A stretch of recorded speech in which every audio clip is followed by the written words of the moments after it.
And we are live. I have a new microphone today and a new audio setup, so I think things will be a bit more balanced this time. I've had some feedback that the videos that I've reacted to have had a different volume setting than my voice, and so this has been a bit of a issue for people trying to listen because they have to turn up and turn down the volume. I think hopefully, first of all, I hope this microphone is better, less echo, more clarity.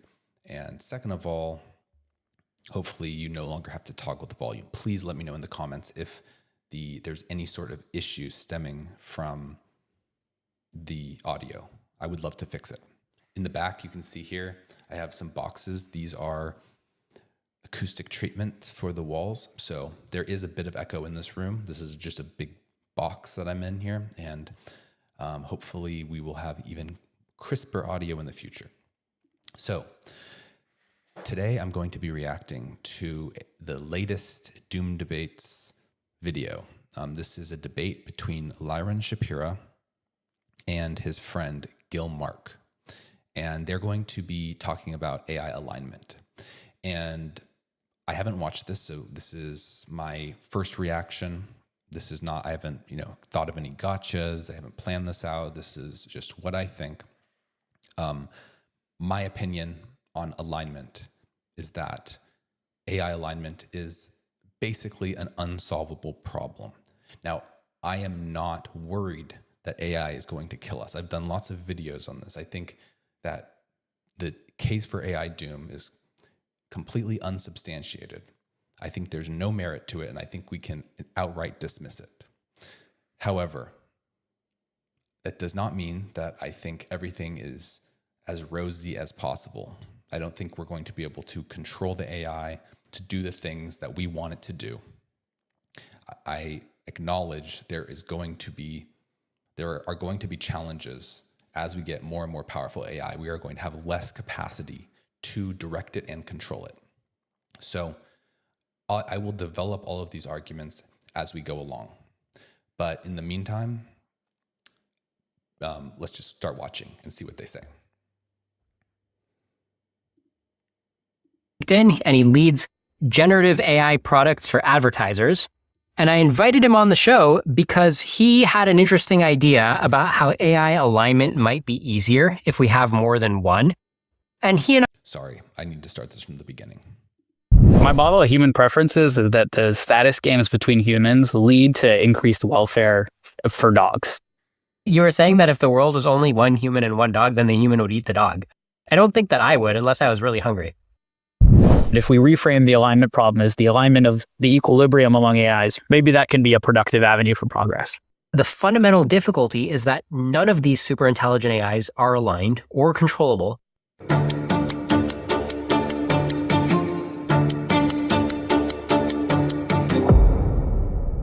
Welcome to Doom Debates. My guest today is my friend Gil Mark.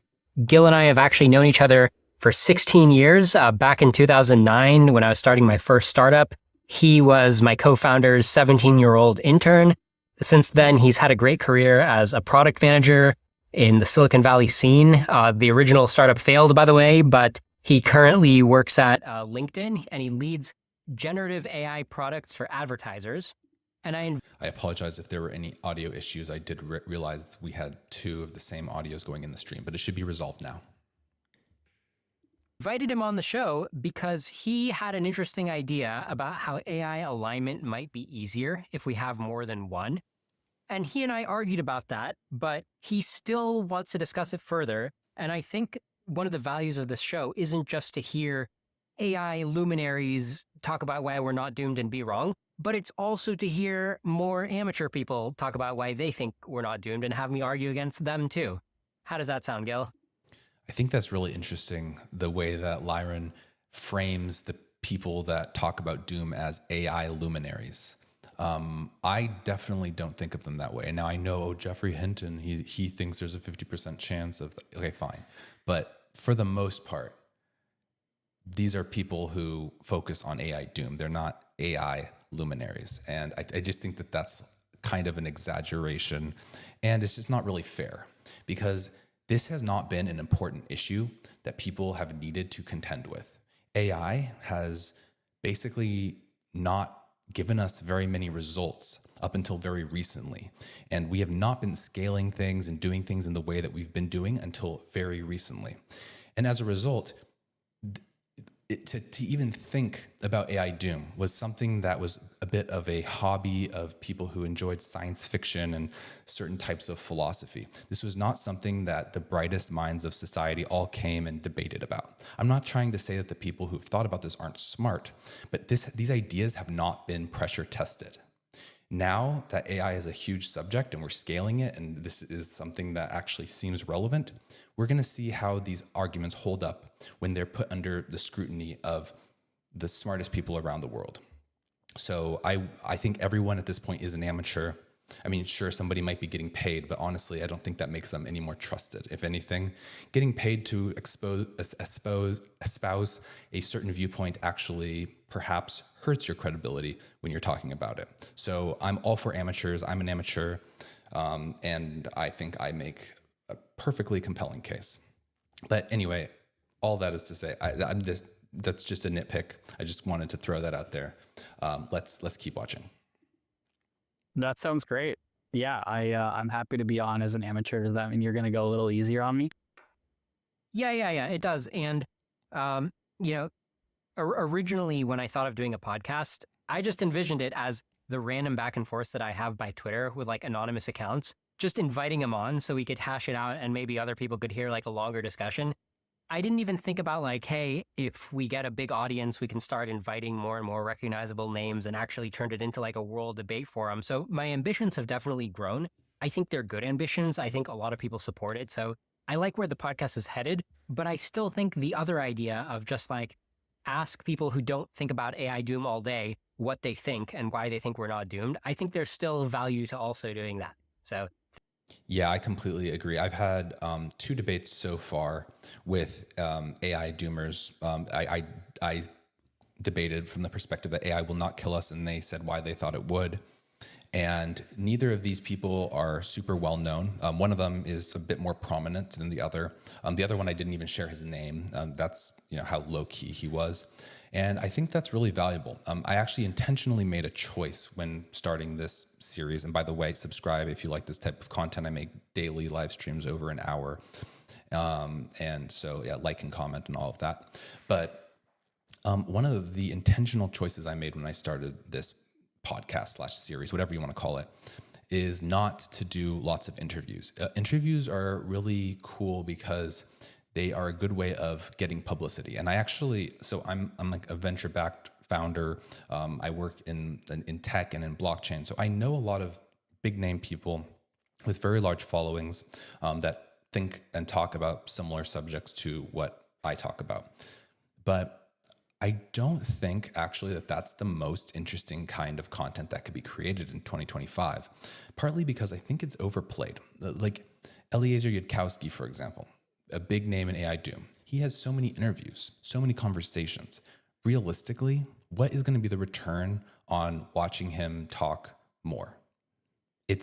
Everything is already well written, and maybe you can come up with like one interesting novel question that no one has ever asked before and hope that he has a good answer for it that's insightful. It's possible, but then you're probably doing like an hour to 2 hours of interviews and you're basically just rehashing everything that has already happened. So there is a place for it, especially if like a current event comes up, you want commentary, so get people on. I think that adds value.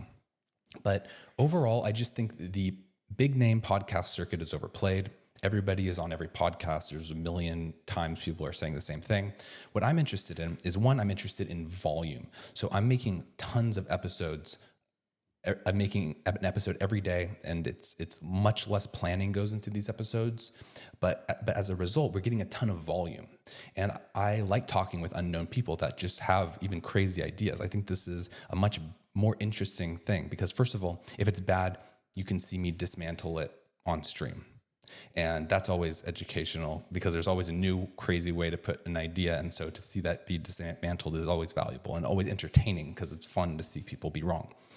Also, though, like some of these crazy people actually might have something new to say, something that you haven't heard, or a way of saying it, or some sort of knowledge or perspective that you haven't taken into account. So I much prefer that.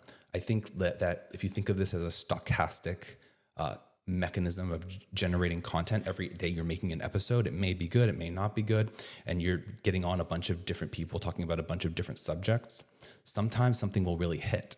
And the more that you have that like high variance content coming through with the higher amount of volume, you're going to get more interesting things coming up regularly than if you just are doing less frequent, more produced episodes with people that everyone already knows everything they have to say. So that's just my personal opinion. Lyron, if you're watching this, I think do more stuff like this. This is super cool. I'm glad you had this guy on. This is going to be interesting. Let's keep watching. Thank you for indulging me, and in case you're right, thanks for having these ideas. Yeah, no, thank you. Thanks for having me. I think my exposure to not just, AI Doom, but AI in general and tech is very much thanks to you and your co-founder at the time. So it's cool to have this little reunion, get to come back and talk with you about some of these ideas. I haven't worked in AI for a long period of time, but of course, we worked together at the startup. I think we had folks like LZRS and other people around. And so like I was exposed to these ideas years and years ago. And so it's not something that I think about every day, but it's something that I've thought about for a little bit over a long period of time. So it's cool to come on and chat with you. I appreciate you having me on.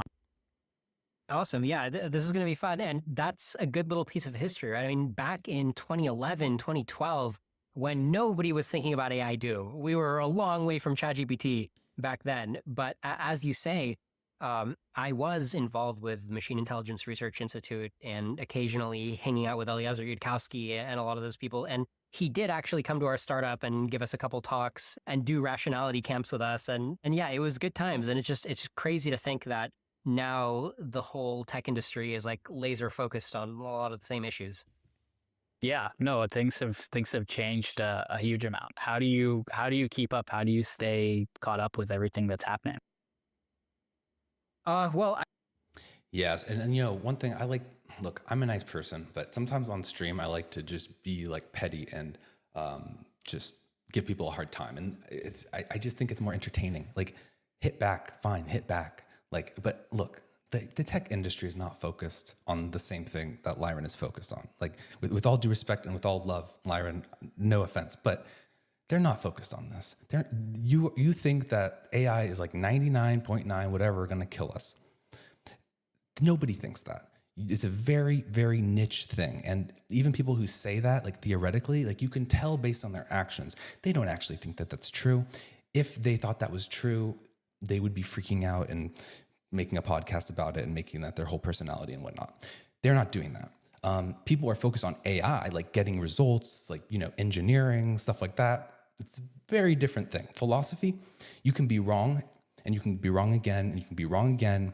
And it's very philosophical and you don't get hard data. You don't get hard evidence. I think these fall into two very different classes of things. Philosophizing about the future is one, and then actually building AI systems that generate profit and lead to results and increase productivity. That is a different thing. Just saying. I don't think that I keep up with every development. I think I just put everything into context of the big picture of like, hey, the intelligence looks like it's getting higher. I feel like that's the main takeaway here, because I like to reframe things of like, look, it doesn't matter how the current AI system works. It just matters that now it's this smart, because there's a lot of predictions we can make about things that are significantly smarter than us, like instrumental convergence and like they're not going to figure out to be moral unless they start out being moral. Like, these are the kind of predictions that it doesn't really matter. Like, oh, we made the transformer architecture more efficient. It doesn't really matter how we get there, because there's a whole science of what it looks like when we get there. Yeah, no, Okay. I mean, I don't agree with that at all. I mean, I agree. Okay. It doesn't in principle matter exactly where we are today. I do think things are getting more intelligent, and how that's measured, it's murky, but we can get into that. But I think it does matter. It's not just, okay, things are going to get more intelligent. It matters how much and how fast. These are really important questions, because first of all, the time scale matters. The time scale upon which AI develops, and relative to human capabilities matters, and also relative to other risks that we may face. Like, for example, if you are not trying to bring any empirical data into this question and you're just trying to deduce this with a priori logic, which I am skeptical that you'll be able to do, but let's just say you can construct a good argument that AI, if it keeps compounding over time, eventually it will vastly overpower us and it will kill us. Let's say you can make that case. Well, humans are not going to be around forever anyway. There's a variety of other risk factors, and there's a variety of points at which we could intervene in the future and address this problem head on when it becomes more apparent. So it's very relevant how fast it is. You can't reduce it down to that. I mean, we all agree that the heat death of the universe is going to lead to our demise, and probably things before that are certainly going to.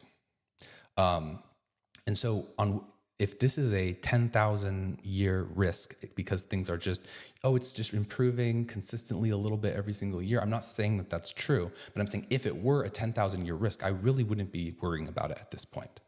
We have actually bigger risks on our horizon, things that are more likely to kill us within 10,000 years. And so we have to think about how this fits into our priorities, and we have to weigh the urgency with action. So I don't agree with that framing. I think he would probably agree with me to some extent, but so let's just listen to how they develop this argument more.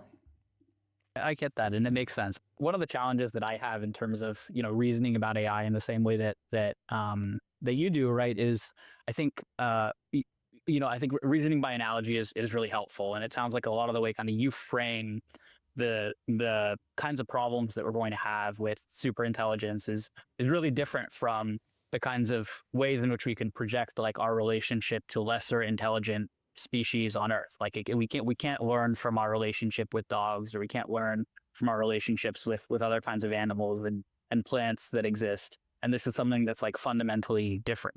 Is that the case? Well, I would argue that we totally can learn. I just think the most educational relationship is our relationship with ants. Okay. And what do you mean by that? Because we're much more powerful than them. And there's no intuition that we have a non-zero sum relationship with ants. It's clear that we just sweep them out of our way and then do whatever we want. Yeah, that's true. But let's say that the I don't know why he is saying ants is the absolute most relevant example, but whatever, let's just continue listening. Growth of human population has resulted in like even more ants existing on Earth and thriving. And yes, and sometimes maybe we find a colony and like we sweep them away and do whatever we want, but there's like, 1 trillion ants alive on Earth today. But like, I don't know, 100 years ago, there was only like 100 billion alive on Earth. Like, what if ants were thriving under like human? Yeah, I mean, this is actually absolutely accurate. It's so funny when people draw this analogy to ants, because ants are not dead. So we are way more powerful than them, and they're not all dead. In fact, there's a lot of them. I think there's more ants. I think I looked this up. There's more ants than there are objects stored in Amazon AWS's S3 service. And so there's a lot of ants. And it's not even like, okay, well, maybe, we might kill them tomorrow or something. They're not dead yet, but they're on the brink of extinction. That's just not true. Like, we're not going to be killing all ants. Like, that's not happening. Humans are not going to do that. And it's interesting because humans don't even like ants. Like, I think this guy is going to talk about, Gil is going to talk about dogs and draw some analogy there. I'm skeptical of this. And I'm skeptical of what he may say about alignment being possible. And for the record, I do, like the little thing on the intro, I do agree with him that there is it is good for us that there will be more than one AI that helps us be safe. There's a lot of reasons to believe that that is going to be helpful, but I don't think that helps with alignment in particular. But aside from that, though, ants are not dead. Ants are not going to be dead. They're not on the brink of extinction. Humans don't even like ants, and yet we don't even kill them, and we're not aligned with them. But this is again comes back to the timescale argument that I've made, where humans act on a certain timescale. We don't think on infinite timescales, and there's a lot of reasons. And this partly has to do with our inability to predict the future, which stems from a fundamental law of physics, which is the law of entropy, which is why we cannot see the future, but we can remember the past. And so there's just a fundamental limit on our ability to predict the future. And there are tail risks and that can occur that we need to prepare for. And we also have scarce resources. We do not have unlimited time, and we do not have unlimited energy or matter or to use. And it's just not the best use of our time. Even if we don't like ants, they're pests. They get in our food, they come in our kitchens, they bother us. We don't like ants. It's still not a priority for us to go and make all of them go extinct. Like these people that have a 99.999% chance of doom. You see how fundamentally different that is? The fact, like some people say, okay, well, the AI is definitely going to kill us. Well, I mean, and then they say, just like we could kill ants. It's like, well, we're not killing ants, and we're not going to kill ants. And even if we could kill ants, that would actually be really hard. It's easy to kill a few ants. Like I've put those traps with the poison and killed some ants, and that would be bad. But that's a whole different discussion. If we want to talk about the realistic potential downsides of AI, I'm willing to have that debate, but that is not doom. That is just some people being worse off or dead because of AI, which is also bad. But we have to segment these things as two completely different discussions. And so, yeah, I think the ant analogy is not good. But let's hear how they present the ant analogy and hear how they talk about it. Civilization. It's just because we haven't turned the whole Earth into stuff we care about yet. If you look at the part of my house that I care about, there's 0 ants. And yes, Earth has some nooks and crannies that I don't care about yet, but I'm not done transforming Earth. So is your prediction that ants will be extinct? Let's hold aside, like, super intelligence for a second. Like that ants will be like extinct at some point if we don't develop super intelligence. So, okay, now so basically what he's saying is, because we're basically ignoring certain parts of the earth and whatever, or maybe like there's ants at your house, but not in your kitchen. So maybe they're like off to the side and whatever, right? They're doing something else at your house. You may care about it, but all of that is to say, like you could, wipe out ants. And so if you were to go and, care about everything, which that's already kind of a ridiculous statement. If you were to, then perhaps we would go and we would kill all the ants. And I agree that that's possible, but like, think about that. Like, let's take AI out of the equation here. Does that sound realistic at all? Like, do you think that that's actually going to happen? And this is, I think, what he's about to say in the debate. Like, does he think that this is going to happen? No, I don't think so. I think that is ridiculous. I think that the idea that we would scale so much that we would care about every inch of the earth such that ants would absolutely be crowded out and eliminated. I think we need substantial evidence to actually make the case that is actually going to happen. And one of the problems that AI doomers make, that one of the problems I have with the arguments made by AI doomers is, again, they operate on unlimited timescales, and they think about it in terms of scaling at the limit. So they basically assume almost unlimited scaling. So, and they'll pretend like they don't. So they'll say, oh, there's this one mathematical thing that's mathematically impossible and AI won't be able to do it, or something along those lines. Like, oh, an AI won't be able to reverse the SHA-256 256 hash function, or something like that. They'll say that, and they'll, like, as if that just absolves them from any possible criticism about thinking that AIs are omnipotent. When in reality, a lot of the assumptions are there's so many orders of magnitude that they're assuming that this thing is going to scale, when you cannot take that for granted. It's not a continuous process. There are natural limits that any system will hit.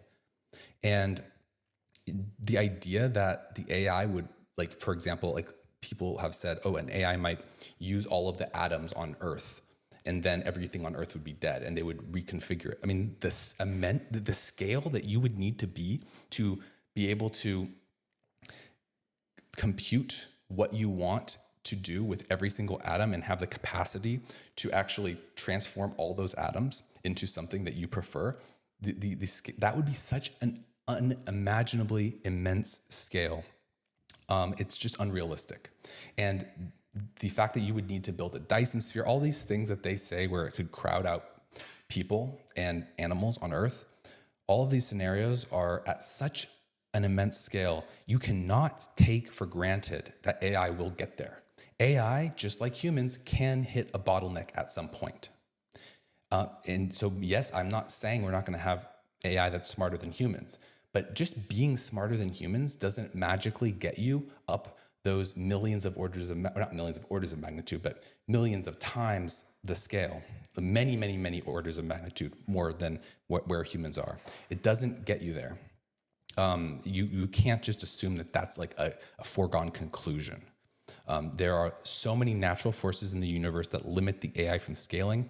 There's reasons that this AI might self-destruct. There's all of these things. There could be like a cancer in the AI. There's all of these things. So you just cannot take this at all for granted. It's extreme speculation. Let's keep listening though. Because we're going to care about all the parts of Earth and like the ants are just going to die? That's a great question. If we're always limited to 180 IQ or whatever you can get out of a current human brain, we might just never have the kind of focus to transform every atom on the Earth to be highly optimized. So we might just always have a lot of parts of Earth that we treat as waste. So our percentage of utilization of Earth's resources is always going to be like less than 30% or whatever, right? Well under 100%. It's just if you have more intelligence, you can just have a nanomachine that has enough intelligence to go off and increase the utilization, right? I mean, Earth is giving you a bounty of resources. And if you want to... So he's saying there's no plateau to this. There are no limiting factors. I mean, that's just very, that's just very hard to believe. And also, the way he's thinking about intelligence is wrong, just off the bat. So saying that we're limited by someone having like at best a 180 IQ or whatever is fundamentally incorrect. That's just not accurate. We're not limited by that. If IQ needed to increase, evolutionary forces would have pushed it up. And yes, there is a limitation on maximum head size in the birth canal, but there are other ways that IQ could increase. It could crowd out other parts of the head or the brain. There's just a countless number of ways. And if you look at IQ, it does not really correlate at very high levels to anything meaningful.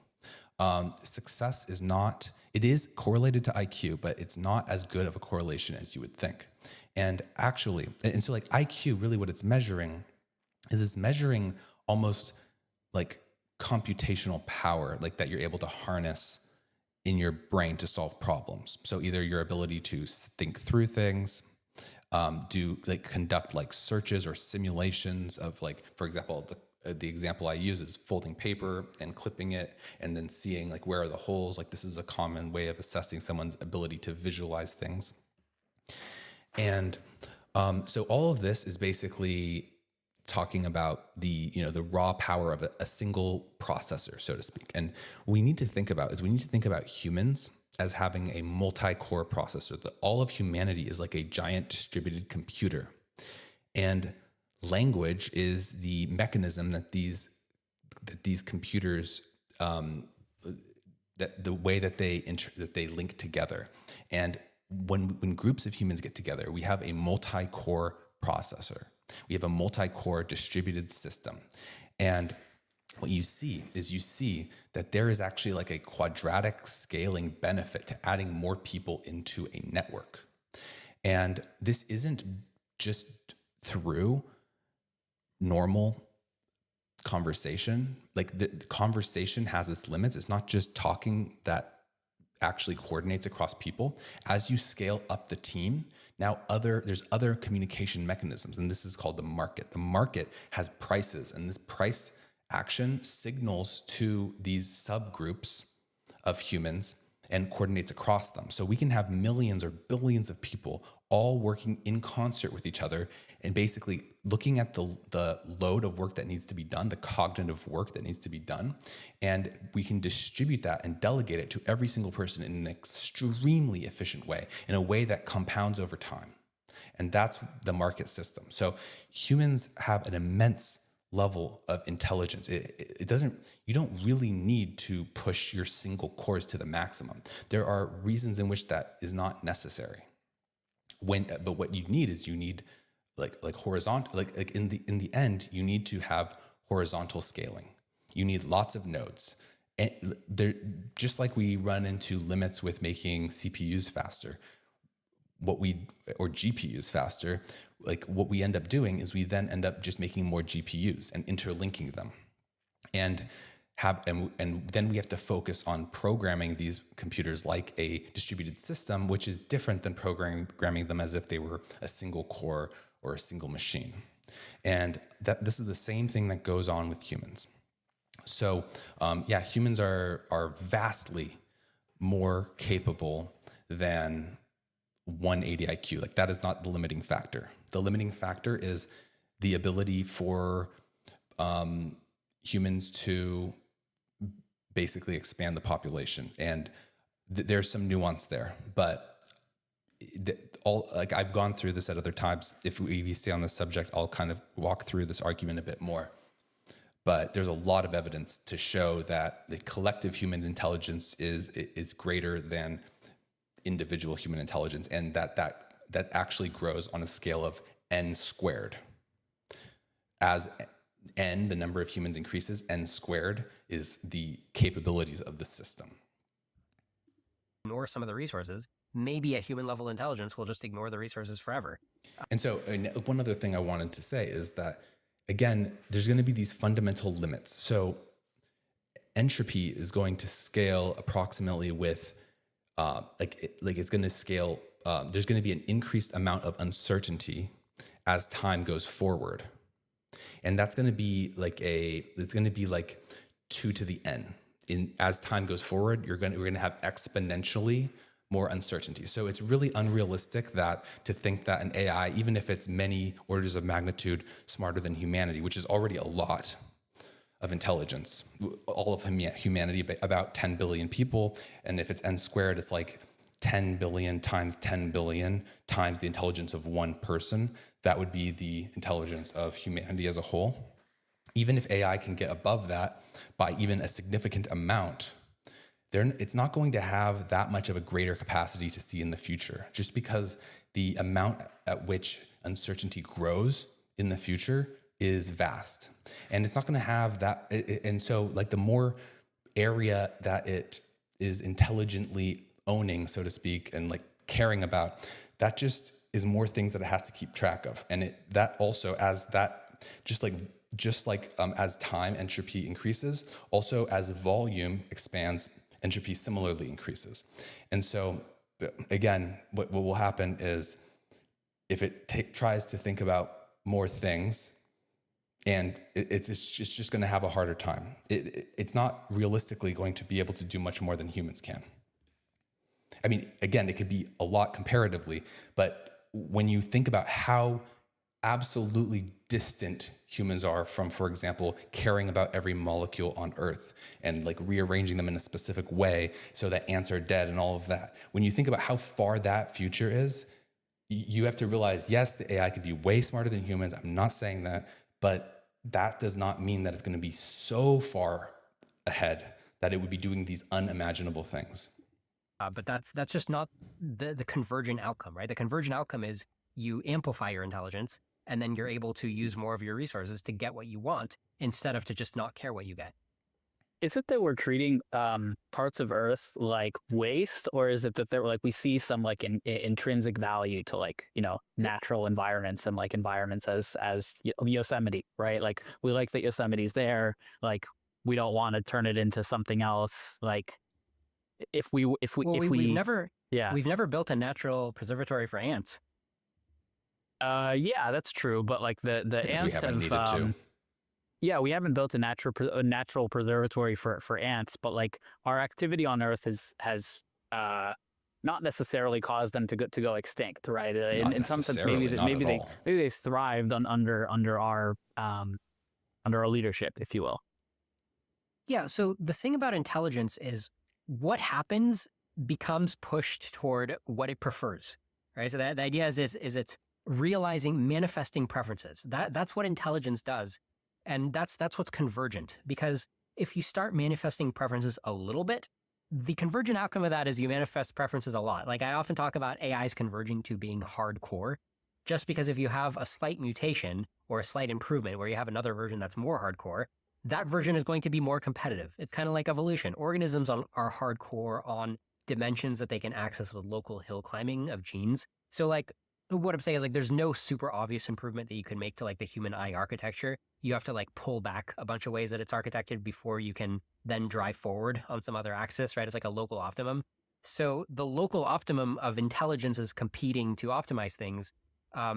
They can get better in like a much more unconstrained way. So you're already seeing evolution on Earth make a lot of very hardcore, red in tooth and claw, a lot of fighting, a lot of like powerful organs, but then it kind of gets stuck and you don't see that process go all the way you're going to see it with self-improving AIs.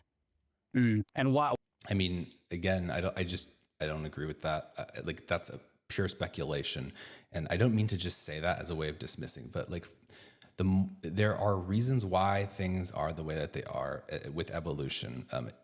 And that's not to say there's no way you can have a system that like more rapidly, for example, produces a better result than what we have on Earth. It is like theoretically possible, but there also, again, you have to like, I want to see him like get into the math of this. Like what is the combinatorics of the genetic algorithms? And as you basically make a genetic algorithm have like more degrees of degrees of freedom to explore different, like larger spaces, how does that affect the likelihood of actually hitting a good result? Because like imagine that you have like this algorithm to, for example, slightly change the color of various buttons on a website or something.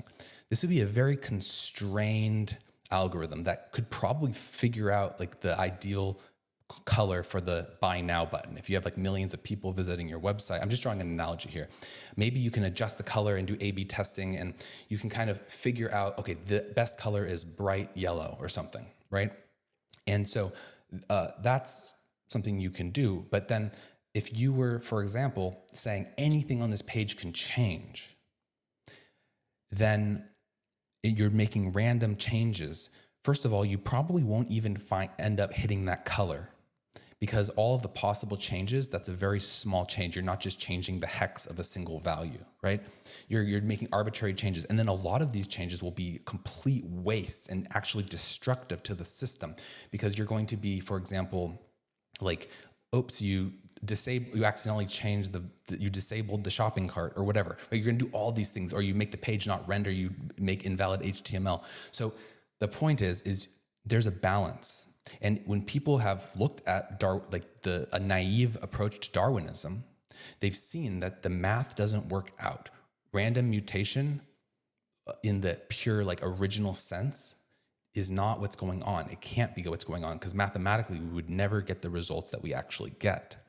And so these are serious problems with the originally stated theory of evolution. And this is the same type of thing that a self-improving AI is going to hit against, or just any system that's evolving. And like the idea that you can kind of like have something that's going to adapt and get better. There's a lot of nuance in that. So we can get more into the nuance of that if they go down this rabbit hole more. But the point is that you just cannot take that for granted. There are fundamental limitations between the amount to which something can self-improve and the like you can't just go more hardcore, so to speak. Like basically you can't just find better results outside of local minimums and maximums, right? You by doing that, you're opening up the space of possibilities, and at some point you're going to hit a wall where the combinatorial possibilities are so vast that your search will be inefficient. Why is that process going to go all the way with self-improving AIs in the way that it doesn't go all the way with non-AIs? Right. So this is the question of just like, why am I claiming that hardcore goal achievement, goal orientedness, why is that a convergent outcome? So no, that's not what he asked. He asked why AI is going to be able to self-improve and not other systems in the same way. And it's a great question. I mean, like, I think basically one argument against AI is that, or against the idea that AI is going to kill us, is that the probability of that is like effectively zero for this reason. Here's a derivation. Okay, so humans have a certain level of intelligence. And that level of intelligence, like, let's call that X. Okay, so it's intelligent level X. And so unfortunately, so like dogs, for example, dogs are below X, like you can call that Y. So it's some low value. Dogs are not creating AI. They are not smart enough. They cannot create a super intelligence. They are just dogs or ants or whatever. You just name the animal, right? Less intelligent. They're not doing this engineering. They're not making microchips and GPUs and whatever, right? They're just living their life. They're not inventing this. So it just so happens, though, that humans are capable of making AI. So humans are making AI, and we have intelligence level X.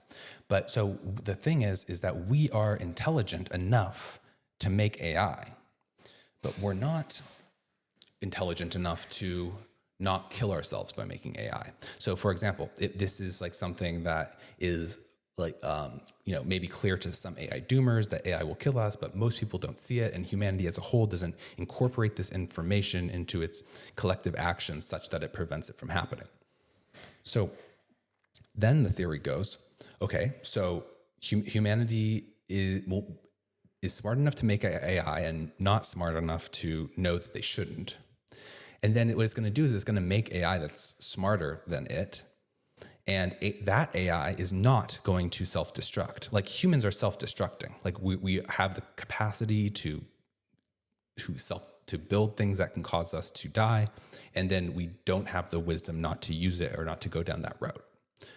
But AI is going to be smarter. So AI is going to, for example, not create like AI 2.0, which is AI for AI, right? Like like the equivalent of us making AI would be AI making AI 2.0, or whatever you want to call it. So AI won't do that. AI won't have its own like AI nuclear weapons that cause it to have an Armageddon. It won't do anything that will lead to its own demise because it's so smart. It's not going to do that. But humans are not that smart. So humans are smart enough to make it, but they're not smart enough to know what to do. But AI, it's just that we needed to be a little bit smarter. If we got to a certain threshold, guess what would have happened? Then we would have known we shouldn't be making this AI because it's going to kill us. And so that's basically what you have to posit to think that AI is just definitely going to scale and not kill itself and survive and reach and beyond this unlimited time horizon, which is just not the case. AI is going to have a hard time surviving in the world just like humans do. In fact, I think AI is going to have a harder time surviving in the world than humans do for a variety of reasons, which I won't get into. But the point is that what are the odds that humans are at the perfect threshold of intelligence, such that if we just had a little more intelligence, just like a little super intelligence sprinkled on top of where we are, then we wouldn't kill ourselves. We wouldn't face existential threats. We wouldn't be, there would be no like threat of extinction or anything we'd have to worry about. We're just a little too dumb for that, but we're smart. We're just smart enough to make these things that kill us. What are the odds that there's just like this one little IQ level of humanity that's where we are? I'd say that's like basically zero. So like what these people are saying is, look, once AI gets to be like just a little smarter than us, just a little bit, then it's gone. It's taking off. It's foaming. It's just going off, and nothing bad can happen to it because it's so smart. Don't you understand how smart it is? It's like that's not how these things work. The odds that we just have like this little margin is basically zero. Like, what are the odds that's like the perfect intelligence for extinction? We just happen to be right there. It's highly unlikely. Now, you can maybe make some argument that at some intelligence level, there could be some threshold upon which certain types of risks are mitigated. I don't think that that's true. I think if you're more smart, you're more capable. Being more capable can cause more challenging problems. But we don't need to get into that. But that could very well be like way, way, way past the point of where we are as humans. And so just because we, for example, have super intelligence, a super intelligent AI does not mean that that AI cannot be defeated. And that does not mean that that AI we can take for granted that that AI is going to keep scaling and survive. All of these are going to be open questions. And I don't see any point at which we would actually stop saying that these things are possible and even likely. I think the most likely state for any system is to die, including humans, and especially for new systems. So like an AI that's newly created in the universe, we don't know how high its Darwinian fitness is going to be. Intelligence does not correlate to Darwinian fitness. And I've talked about this at other times. I won't go into that argument, but we don't know how fit this is going to be. There's a way of estimating how long something will be around. It's called the Lindy effect. The amount of time that something has been around in the past predicts how long it will be around in the future. And I know that you're going to think of an exception and you're going to tell me that in the comments. You're wrong. That's not how it works. Look it up. Instead of commenting that, don't bother. You're wrong. If you think this is a bad thing, a bad way of estimating, you're wrong. You don't understand it. Just don't even bother. It's true. Look it up. And there's nuance to it, so you have to understand how to apply it. The point is that AI will have not been around for very long. And so therefore, we really don't have a good reason to believe that it will continue to be around for a long time. There's going to be there's an uninnumerable number of things that can go wrong for it. And so just the idea that, it just gets smarter than us, then it's so smart, it's not going to make any mistakes and it's not going to die. Like this is just fancy, like science fiction thinking. So let's keep watching. Mm-hmm. First of all, why do goals naturally emerge when you're just trying to do anything? Like, hey, all I'm trying to do is run a business. Why do I become very goal oriented? Well, having a goal helps you solve any problem. So if I'm running my business, if I want to make more money, first of all, that's already a goal. But even if that's my only goal, it's going to help me if I'm allowed to have other goals. So if I'm allowed to have the other goal of like, okay, well, find me the cheapest vendor who can deliver a new building for me on time. That's going to help my business, right? To build a new storefront on time. So if I can keep that goal in mind and I can analyze the probability that things will help that goal and the cost of doing those, like all the standard playbook of achieving a goal and a sub goal, that just helps you solve problems. So everybody gets to that same idea of like, let's keep a goal in mind. And then you get this idea of expected value. So you choose actions based on which is going to get you the highest value in relation to a goal. So all of this is very convergent stuff. There's even a bunch of theorems saying if you try to just do something else, to the extent that you're cutting against this kind of like expected value analysis, you're just like contradicting yourself. You're slowing yourself down. So, I mean, are you kind of following the part? Are you okay with the part of saying like, okay, agents tend to have goals and sub goals, and maybe where you get off is like, well, why are they going to be like so hardcore about them? Why can't they just like do them casually? Maybe that's where you get off. I think they're going to be, no. So I agree. I really do think like thinking about expected value is a good way of talking about this. But one thing you have to understand is like, let's say that there's an AI that wants to make as many paper clips as possible. Now, the way that it's going to do that is it's going to, first of all, think about all the ways that it could be prevented from making paper clips. And it's going to realize there are a lot of things that can happen, and there's a lot of unknowns, and it's going to have to make a bunch of trade-offs. For example, how much time does it spend researching like how to keep itself safe? Like there's things in the natural world that it doesn't know will occur. So like what kind of threats could emerge? It has to monitor a lot of things. It has to spend resources. So now it's like making trade-offs on how it spends its time. It's not necessarily just it's not going to do everything. It's not like just to say like as if it can just have this perfect plan and as if the future is knowable. Like sometimes the future is unknowable. Like there are things that are literally unknowable, and also there's a lack of predictability. Even if it were to be a knowable event that could occur, you are not going to be able to predict it super far out into the future, as I discussed, because of how entropy grows with time. And so an AI is going to be limited in its ability to do this. And so one thing that's really important to keep in mind is if it wants to have a maximum expected value, it doesn't want to bear too much tail risk. Like for example, let's say that you could make a bunch of paper clips in 100 years, but you know that every 5 years there is a tail event that has a like a 5% chance of killing you. I mean, we could do the calculations here, right? Or like, let's say that if you played Russian roulette, then you could go and continue, then you get access to like a super large paperclip factory. That doesn't mean you should play Russian roulette. And so expected value. So the thing is that first of all, the expected value, when you take into account the tail risks, you're going to actually have a relatively short time scale upon which you think you can optimize the number of paperclips. You're not going to do it on an infinite timeline. Like you're not going to be able to say like in 1,000 years, this is how many paperclips you're going to have, or 10,000 years. You're not going to be thinking on that scale. You're going to be thinking on a lot shorter of a scale, because you need to do what you can while you can do it. Like if you have a capacity to build paperclips now, you're going to need to do that so that you can get that done at the very least, because of all these things that can go wrong. And furthermore, you also need to expend a considerable amount of resources, and the payoff on this is going to be very low, but it's absolutely necessary to spend basically most of your resources on staying alive. You're not going to just go all out on producing paperclips. You're going to spend most resources on staying alive. It's an insurmountable task. AI will not be able to stay alive forever. So they're not going to like, and then everything else is like a very secondary consideration.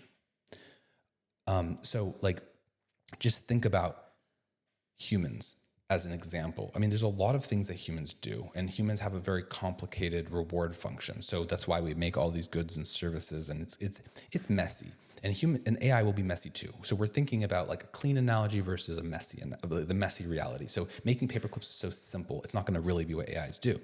But it's just a good simple example. But like, let's just try to draw this analogy to humans. Humans are doing what they're doing according to the reward function.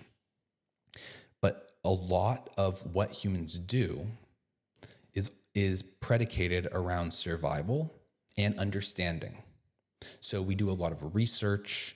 We try to figure out, there's a part of all businesses that even are based around understanding. It's about reading market signals, which is like a communication mechanism that signals the need, a lot of which is for survival. And then, so we're doing a lot of things for survival, like housing is for survival. Eating is for survival. Like there's all of these things that are even non-cognitive that we do that is for survival, but this is all part of the one integrated system. And it's very intelligent in a sense. We're not, like, we have a list of priorities. We do as much as we can to maximize like entertainment or whatever it is that humans like to do. We do that as much as we can. That's not most of our day. I mean, most people are working, which is a part of survival, and they are getting entertained like less, but they do as much of that as they can. And so they're working some, trying to survive, getting entertained, doing whatever it is that humans like to do. And then on top of all of that, like our day is full. Like we're doing, that's all of our time.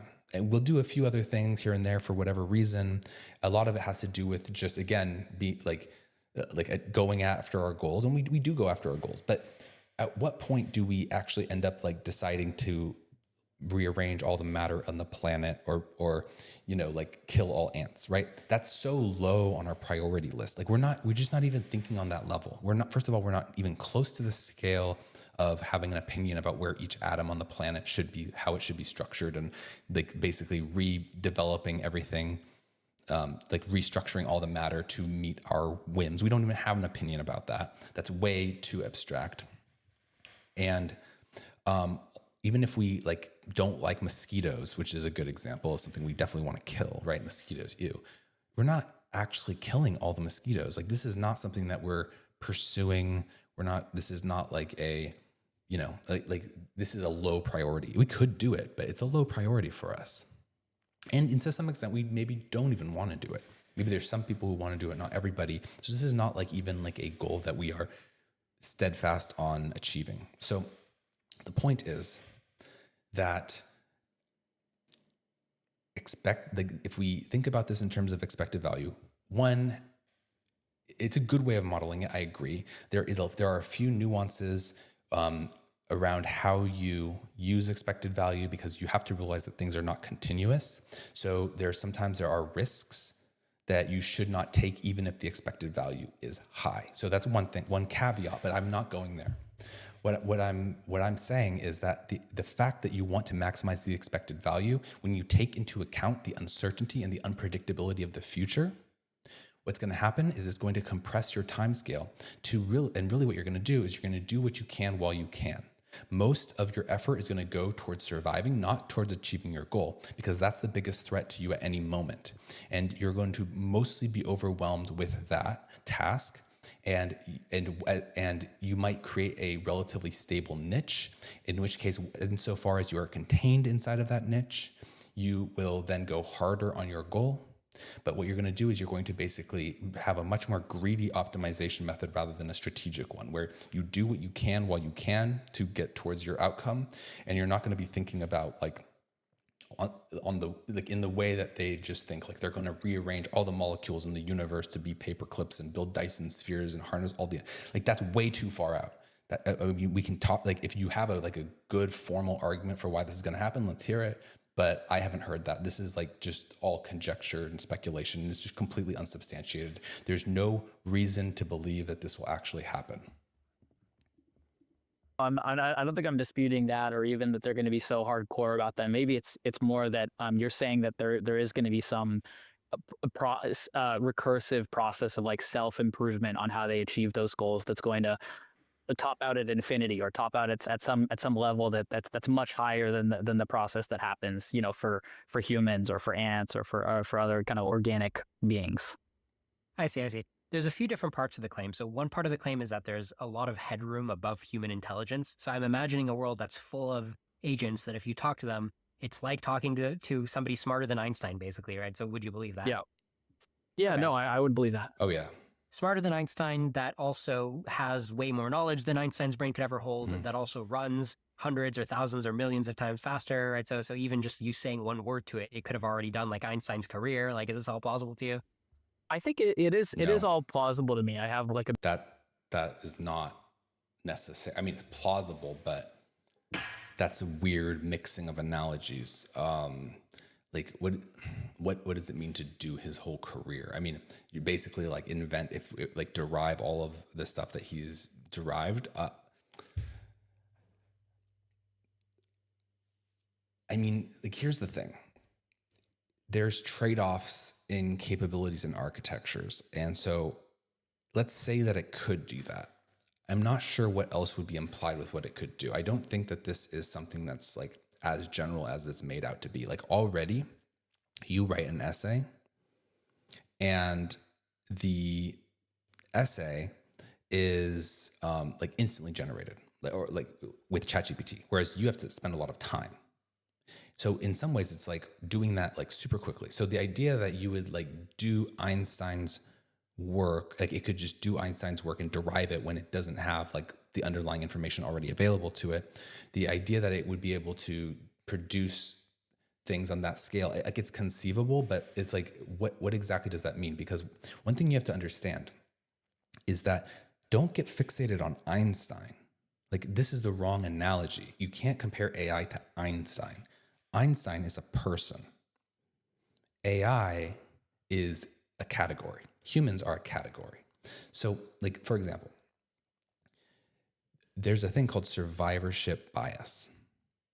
And so you can look at, for example, all the top companies and say, how are they run? What did they do? Oh, wow. All these people went to Stanford. Okay, Stanford must be the way that you go and start a company. That's not really true. I mean, it can be helpful. It's a good school. But that's not how you start a company. That's not the essence of what makes a company successful. So you can learn the wrong lessons. And so Einstein did a bunch of things. But Einstein existed, to take a saying from Kamala Harris, in the context. And what people do is they miss the forest for the trees. So one example is I really like Amazon. It's a great company. It's really well run. They have no memos. They have these 6-page letters, or they have these 6-page memos. They have no PowerPoints. They do all this stuff. Like, you can read Jeff Bezos's like investor letters, and they're super interesting and super insightful. And it's cool. You can incorporate that into your business and learn from it. But on the other hand, you have to be careful not to try too hard to emulate him, because some of those things are not, in essence, what made him successful. You may be over-indexing on the specific things that he does, as opposed to the system that got him there. And so there was a system that got Amazon to where it is. And it's not really what Amazon did. It's actually the whole entire search process. And so like the market searches for companies that are doing the right thing at the right place in the right time, and it rewards that. And then it gives it the opportunity to scale. And so if there are processes that turn out to be the way to scale in the context of where they are, then that will work. That may not translate to how you should do things at other times in other contexts, et cetera. And it may not be something that's replicatable. It could be, but it's not necessarily. And so really what you have to understand is that Einstein was an individual who did make a lot of breakthroughs. But he was one person that was born into the world. And he had an IQ, which was good. And there's problems with how we predict that. And he had certain knowledge in his head that led him to make these connections. And that was based on where he was raised and where he was educated and the path of his life and everything that happened. And there's a lot of interesting stuff in his life, by the way, lots of trials and tribulations. But the point is that as much as I think he is a genius, the GOAT, he's awesome, you can't really put it all on him. It's actually the human species that it was a search process, both for the individual person and the capabilities. It was stochastic, how he came out so smart. And the way that he was raised differently than other people. Everyone is raised in a slightly unique way. And there's a combination and an interplay between nature and nurture. And then there's also like where he was situated in society and what he did and what he had to spend his time on. I mean, he was Jewish. He was from Europe. He could have been in a concentration camp. He could have had horrible things happen to him. Right? There's all of these things that happened by chance that got him there. And all the credit should go to him to an extent, in some sense, but then like we shouldn't diminish his amazing accomplishment. We should always appreciate what people do.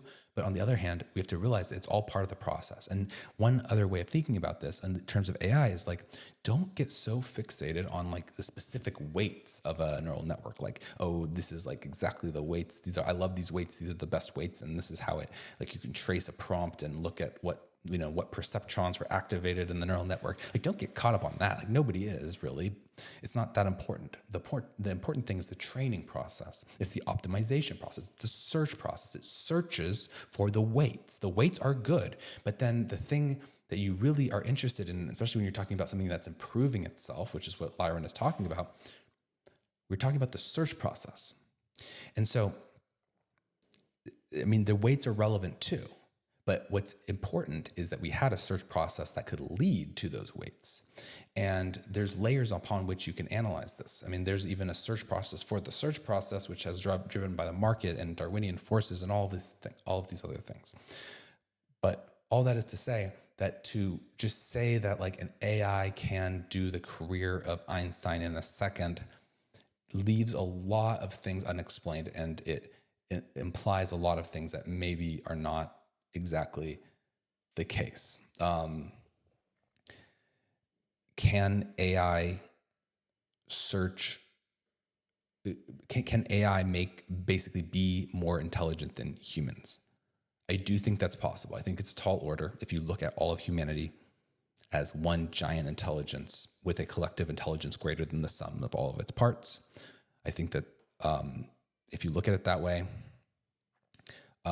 it is going to be a tall order, and then especially as it is augmented by AI, also like lesser AI, also increasing the ability. I mean, at the point at which we get to AI being able to basically derive Einstein very quickly, like several things come to mind. One, I think humans would be able to do that too.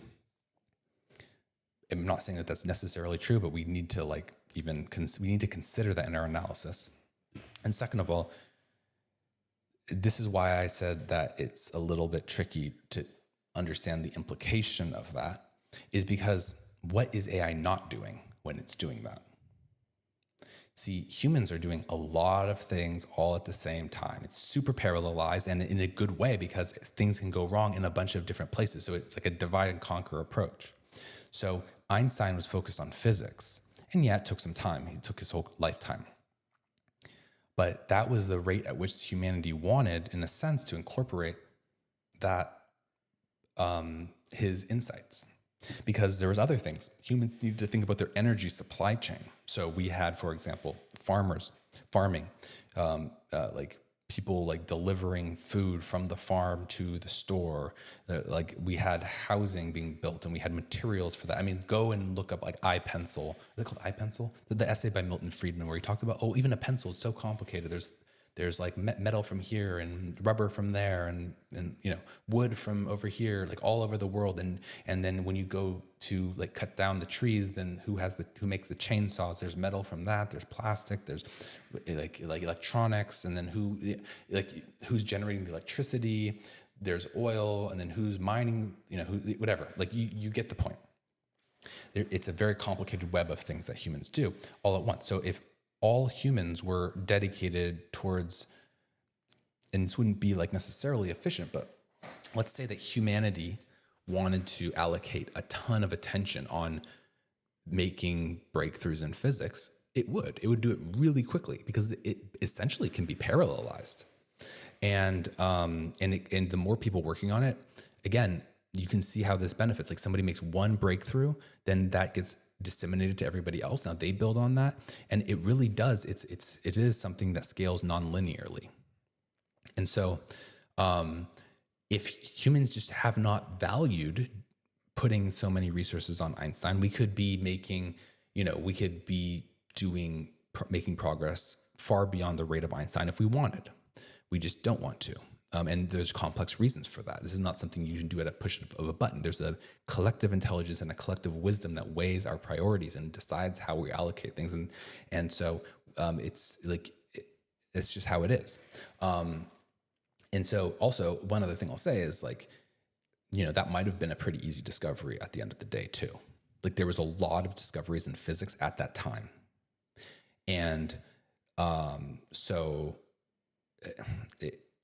to push things forward now, I'm not sure. I'm not sure how hard that is.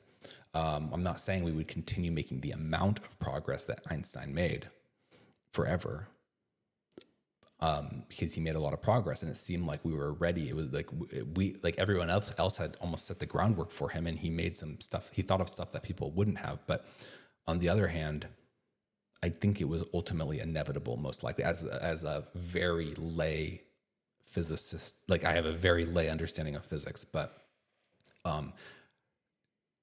it kind of has to be true that the groundwork was laid. Maybe he accelerated things, and sometimes things get accelerated by chance, and then sometimes things that are right in front of you just don't even get figured out until a little bit later. And that's just the stochastic nature of the search process. So let's continue watching. A bit of a nitpick on the speed one in particular, but we can come back to it later.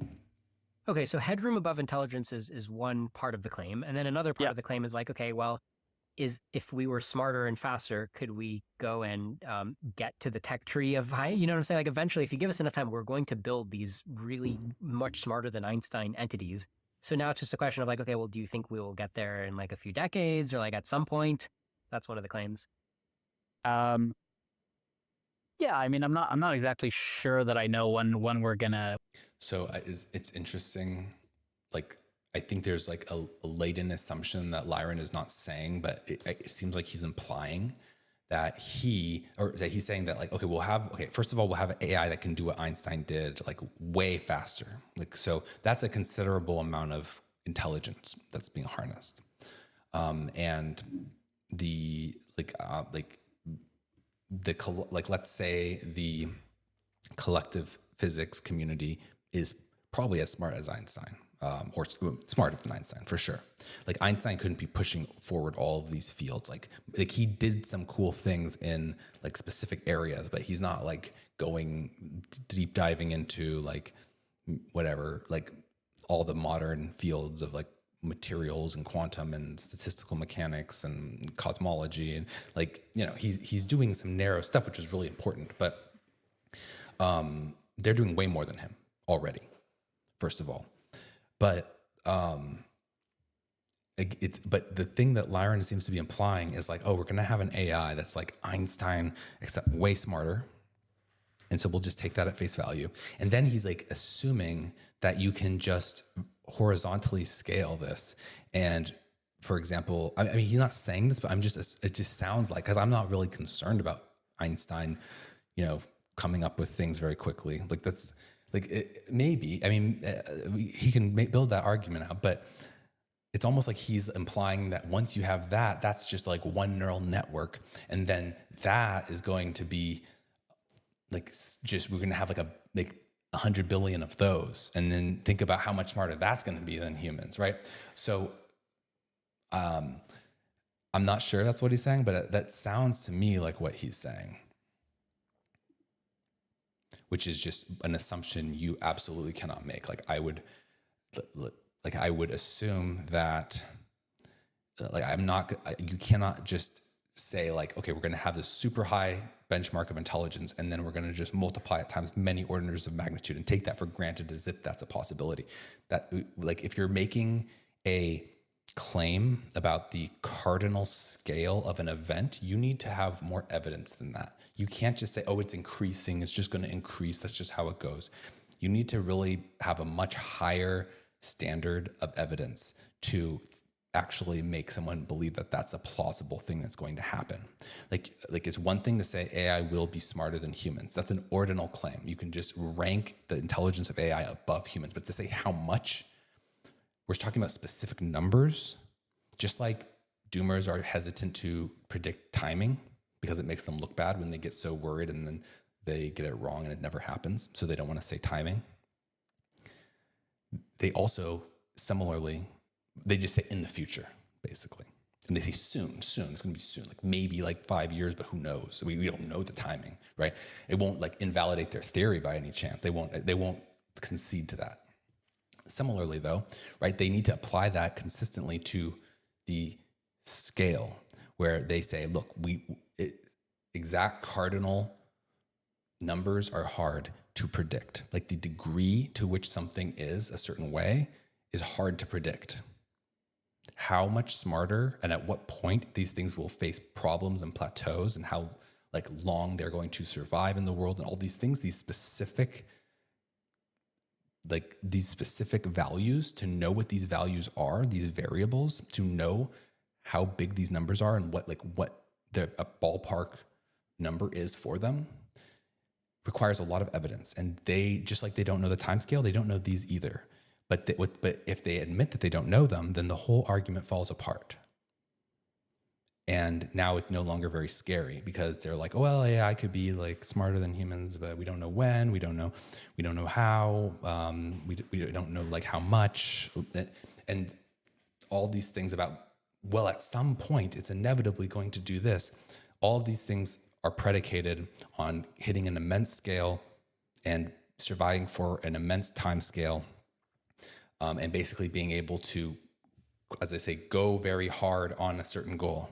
And going hard, again, that is a degree of magnitude. Like how hard is it going and for how long?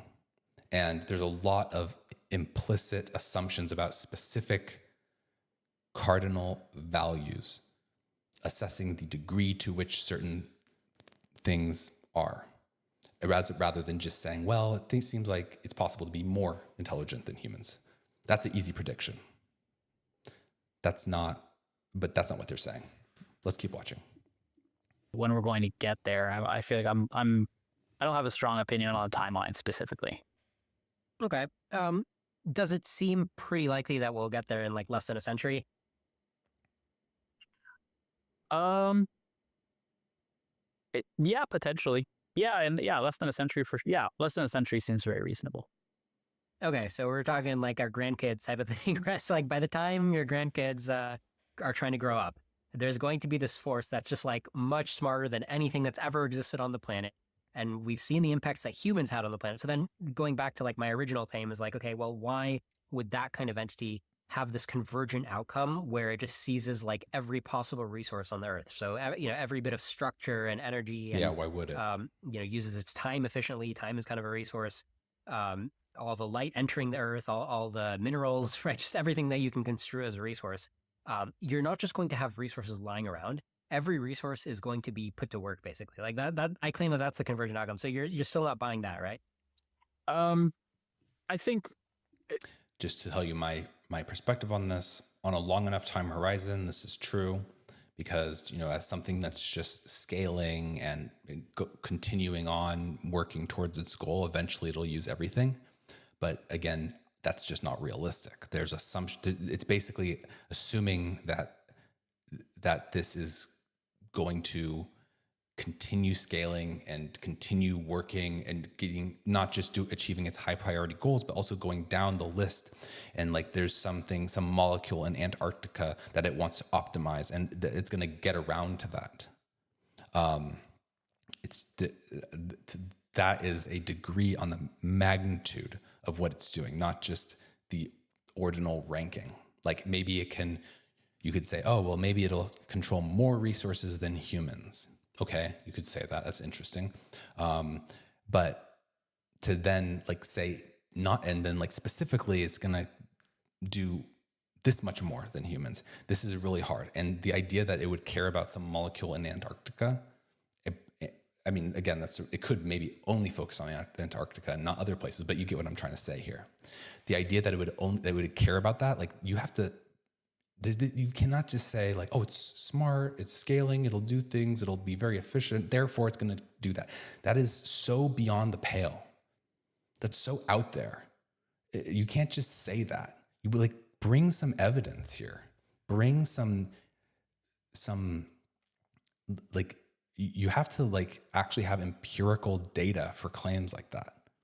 Like, or at least, fine, give me a formal proof. But if you do, you have to tell me why. You need to tell me specific constraints that I can agree with you about the time frame that this happens on. And they never do that. so. Yeah, I'm buying that can happen. I think it seems to me like there's a lot of steps along that path, right? And there's a lot of opportunities for us to like get off at a different exit, right? And set things in a different direction before we get to that point. Like, yes, in theory, that seems possible. And to be clear, I don't agree with him that we can necessarily get off on another exit. I don't know that we are in control. Things happen and it's largely out of our control. AI is a complex system, so we're not going to be able to predict exactly what it does. But we can reasonably say things that we don't think it will do. There's certain things where we just basically say, this specific idea that I have, that is a small subset of all possible ideas in this idea space, is basically a 0% likelihood of happening.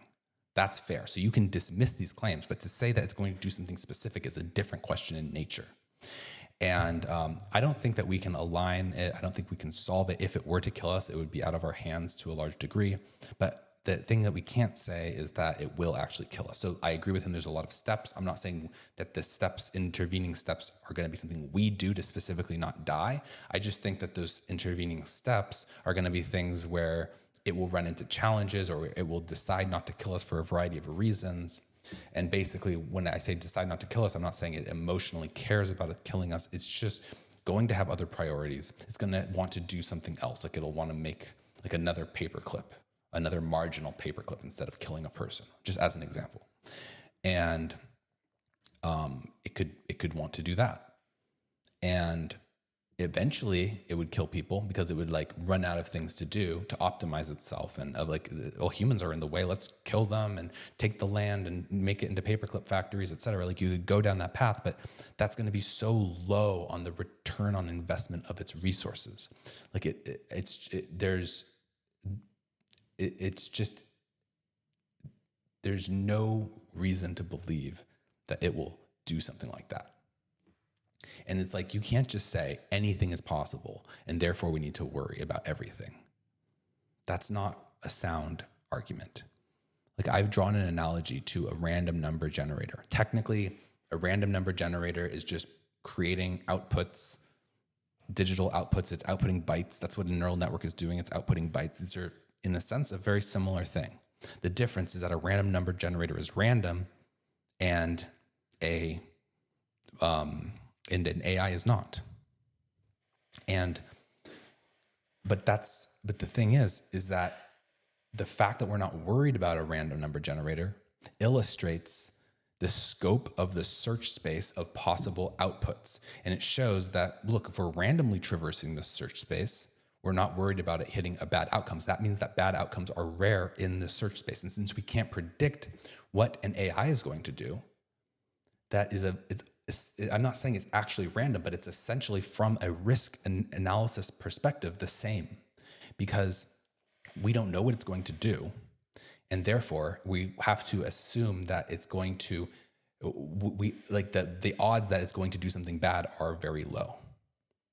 Unless, of course, we have empirical data to show us that it's going to do something bad. So I want to hear that. I want to hear these empirical claims.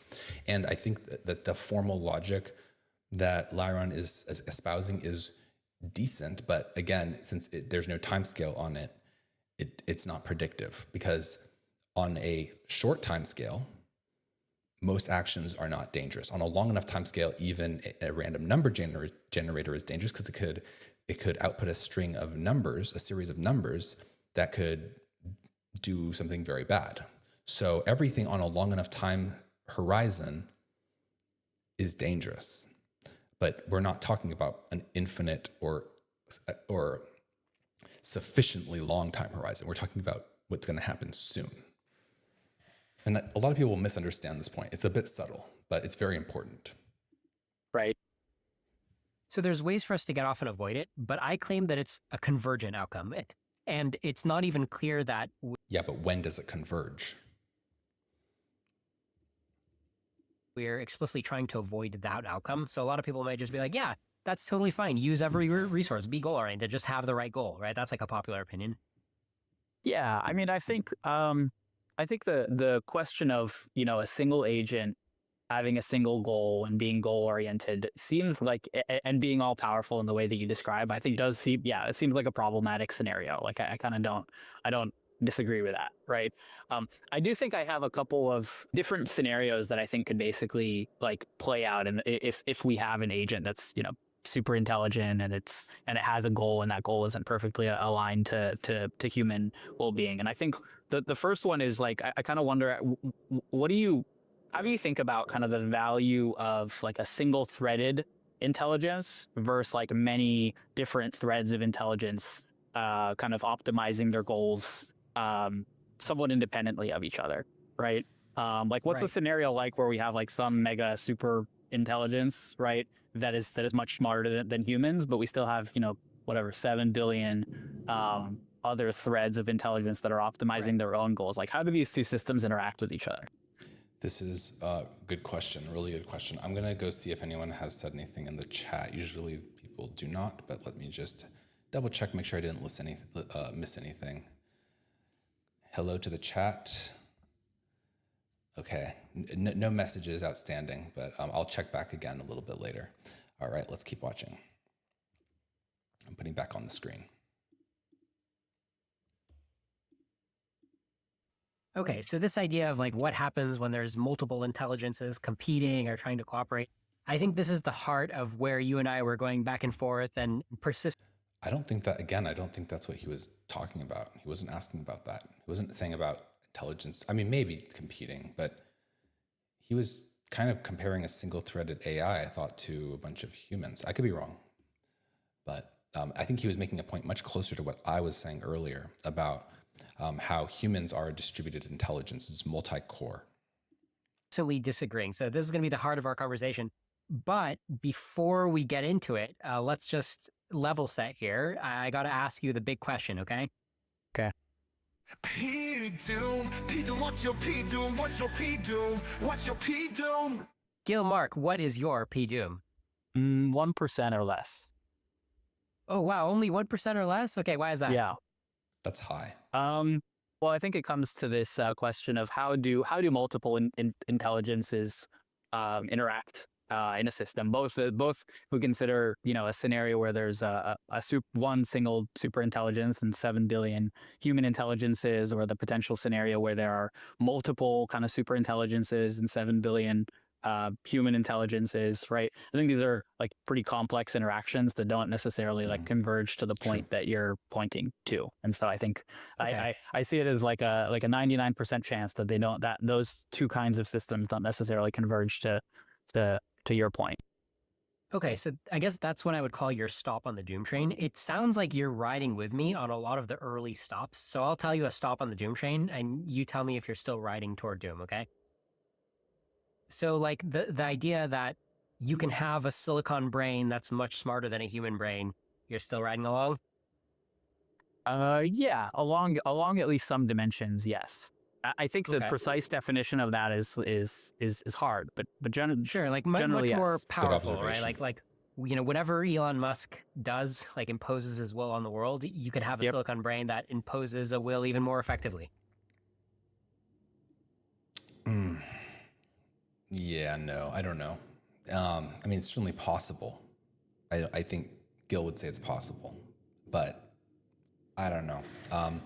There's just a lot of things like there's dimensions upon which it certainly would do better than Elon, and maybe imposing its will on the world is one of them. But there's also other dimensions upon which humans act in the world, and things that are almost like non-cognitive that humans do, or subconscious that humans do, that you can't take for granted that an AI will do.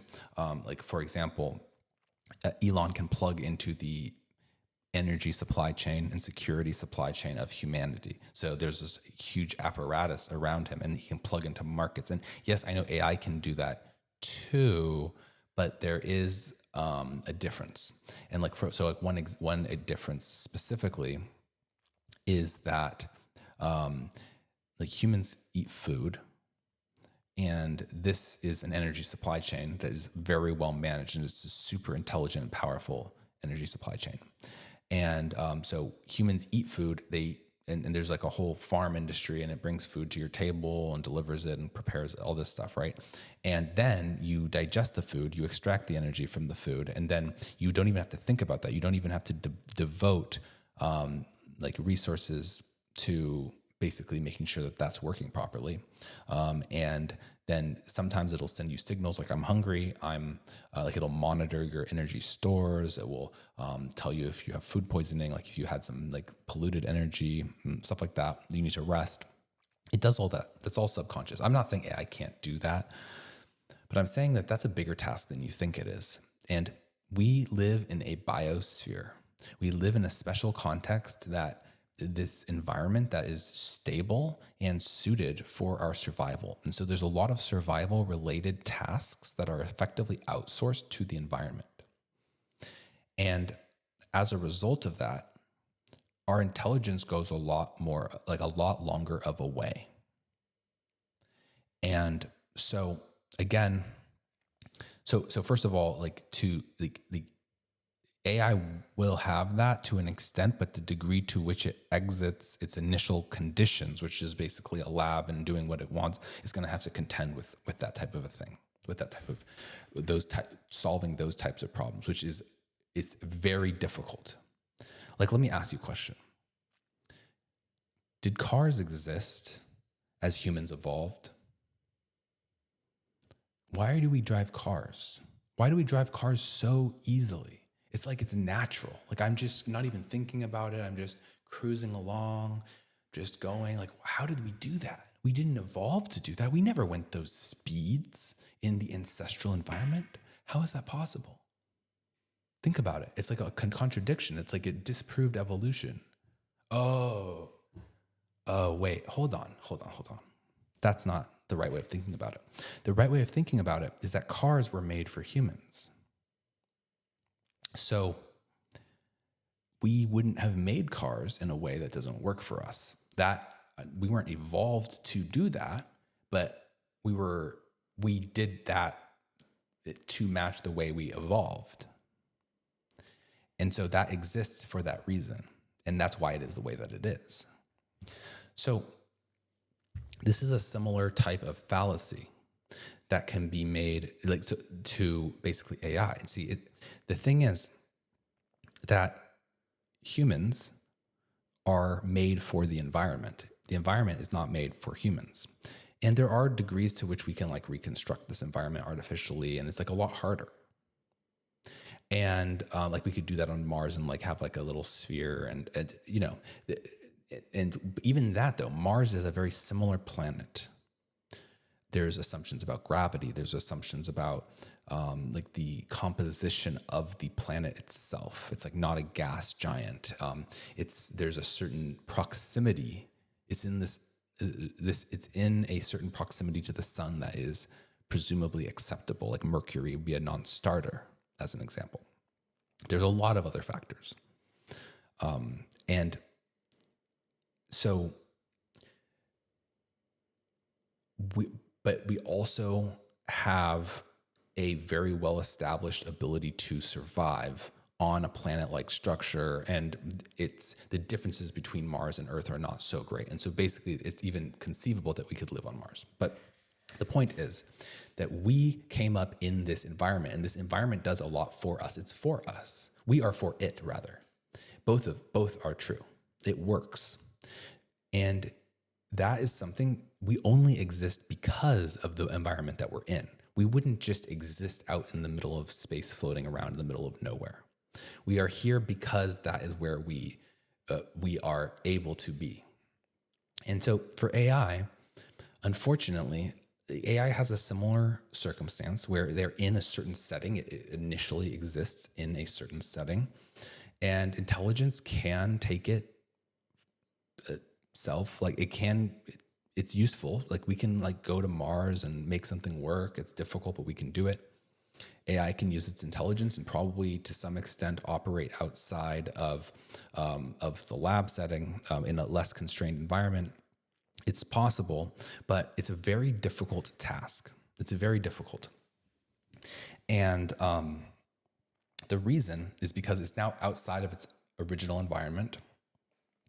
And it has to consider, as it's reshaping the universe in its image, it has to consider all of its things that it needs for survival, which are no longer something that is provided to it.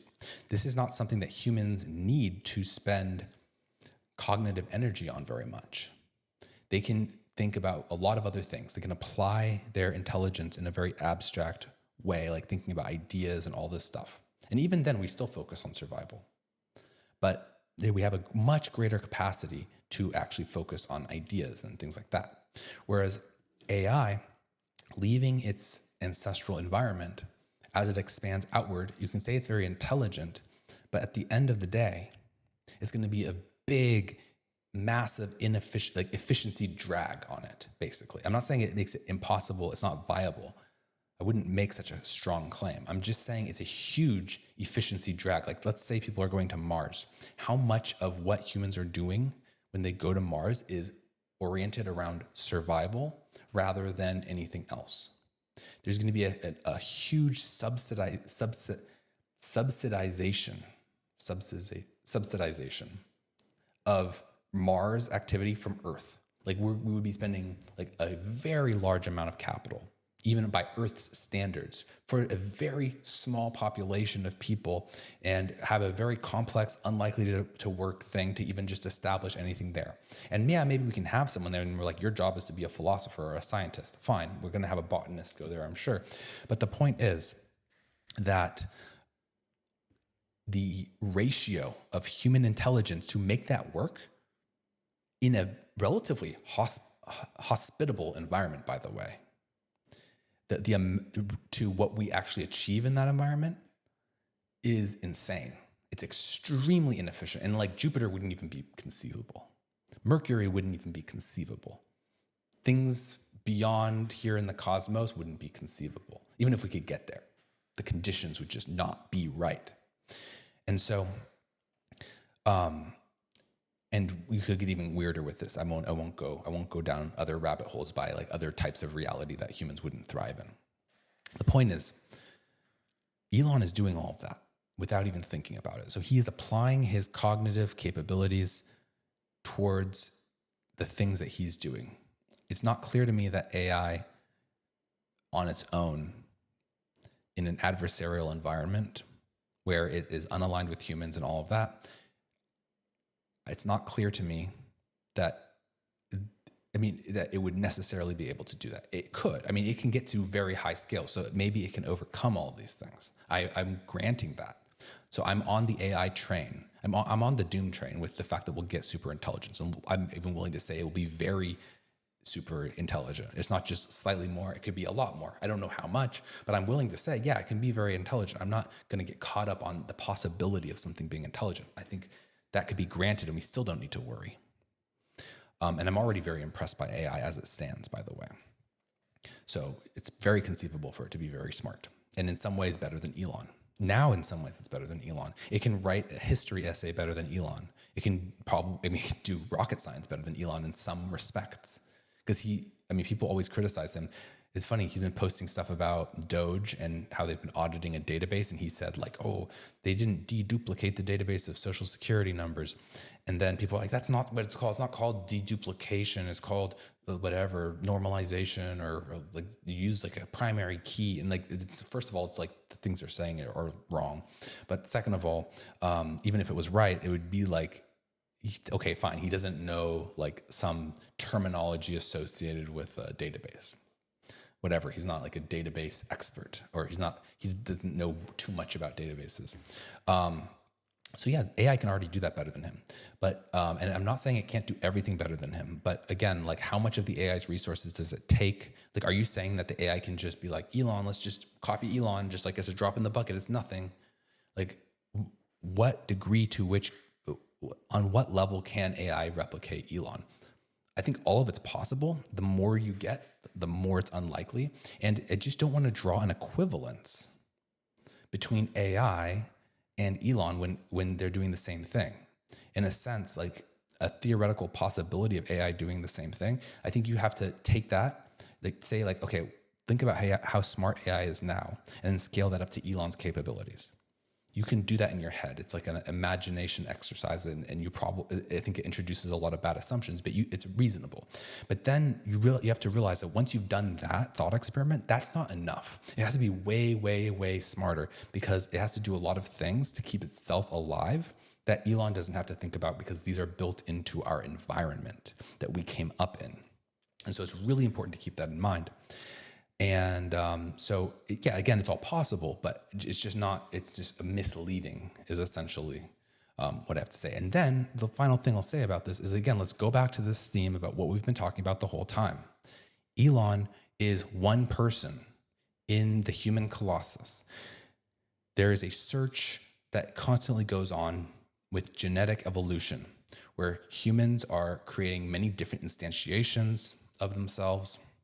And there is a search process for different characteristics of humans, different gene combinations, and there is a coordination mechanism. And if people have the right set of skills at the right time to provide the right things, then that's who's successful. And so we don't want to, again, focus too much on the capabilities of one individual, when really we have to contend with is that humanity is a search/optimization process. And lastly, I'll say, like, Elon's mom, I'm sure she's a smart lady, but she didn't win any prize for her intellectual work as far as I'm aware. And so is she like a very smart, value-adding person? Maybe not in some sense, in the academic sense, no. I don't know, maybe she is, but I'm not aware of it. She's not notable enough that I would be aware of her accomplishments. But she fed him when he was a baby. She did all these things. And so there is this shared responsibility and a shared sense of accomplishment. I'm sure she's very proud of what he's done. And she deserves the credit for that. He deserves it. She deserves it. They both deserve it. Good job, people.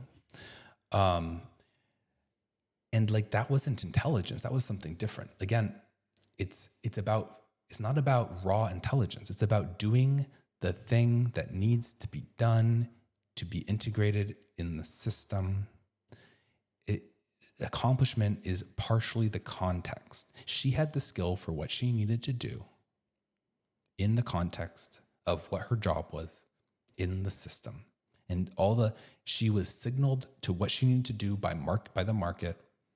And she knew that the best use of her time was taking care and instinct. And she knew that the best way of using her time was to take care of her kid. And some people take care of their kids and they could have gone and made great discoveries. Some people, unfortunately, I think a lot of people, they just focus on their career and they don't take care of their kids. I think that's bad because the kids suffer and maybe they don't accomplish as much. And it can hurt them later on in life. And it stunts their capacity, potentially. No judgment. I understand. We're all doing our best in life. But the point is, she made a massive contribution to rocket science, yet she doesn't know rocket science. And that's because work was coordinated by markets, and that is the mechanism, the collective cognitive mechanism that humanity has. Let's keep watching. Okay. And like significantly more, right? Not just like a little more. Sure. Yeah. Okay. So you're following that step on the doom train. And then there's the orthogonality claim, which is the idea of like, you can have this kind of major superhuman, headroom above humanity, like much smarter than human brain. And that kind of brain might plausibly just not care about human morality, correct? It might not. I think I probably believe less than you do that it won't. But it might not. Okay, significantly might not. So that's the orthogonality thesis. Just I agree with the orthogonality thesis. In fact, I love the orthogonality thesis. I think it's very high quality work in the AI doom perspective. So I agree with Lyron here. I'm not agreeing with Gil. I think Gil has made great points so far, though. So bravo to him. I agree with Lyron, though. Orthogonality is on the doom train. I'm on the doom train for that. Now, caveat, that is not what the orthogonality thesis says, that it won't care about human morality. That's the conclusion of the orthogonality thesis. The conclusion insofar as how it's applied and how it's used in arguments for the AI doom perspective. So that is one thing you can take away from it, and I agree with it. I think it could care about human morality. I'm open to it, but I don't see why it would. I think it's random. Not random, but effectively random. It could be anything. We don't know what the AI's goal is going to be. It's not I want to be very, very clear. It is not actually going to be random, like as if it could just by its nature, it's going to have like a completely even distribution, no matter how you look at it. It's going to have some pattern. It's going to be the way that it is for a reason. The AI will want to do whatever it does for a specific reason. It won't be like a coin flip, but we won't be able to predict it. And so it could be anything in the same sense that from our perspective, a random output could be anything. And so, for example, it would be unfair to say AI was going to desire to kill us as its primary goal. The orthogonality thesis would discredit that perspective, like the AI will inherently hate us. Now, that's not necessary for the AI doomer's claim. Instead, they have instrumental convergence, which shows that as it goes towards its goal, in the process, it's going to be killing humans. And it's just the nature of pursuing a goal. Eventually, that will happen. That's instrumental convergence. And there's a lot of other smaller assumptions in there. And I'm sure he'll talk about this on the doom train as he goes down the line. But orthogonality is that the key's going to say, look, a lot of people say like AI, why would they want to kill us? It's going to like us. Like we don't want to kill dogs or whatever, right? And so what the doomers say is like, yeah, well, orthogonality thesis shows us that AI is not going to necessarily have human morality. There's almost a 0% chance of that because it could be anything. It could have any sort of perspective, let's say. And so I agree with that. But I also, I think that also, and in the end, is the death blow to the AI doom perspective. Because yes, the goal could be anything.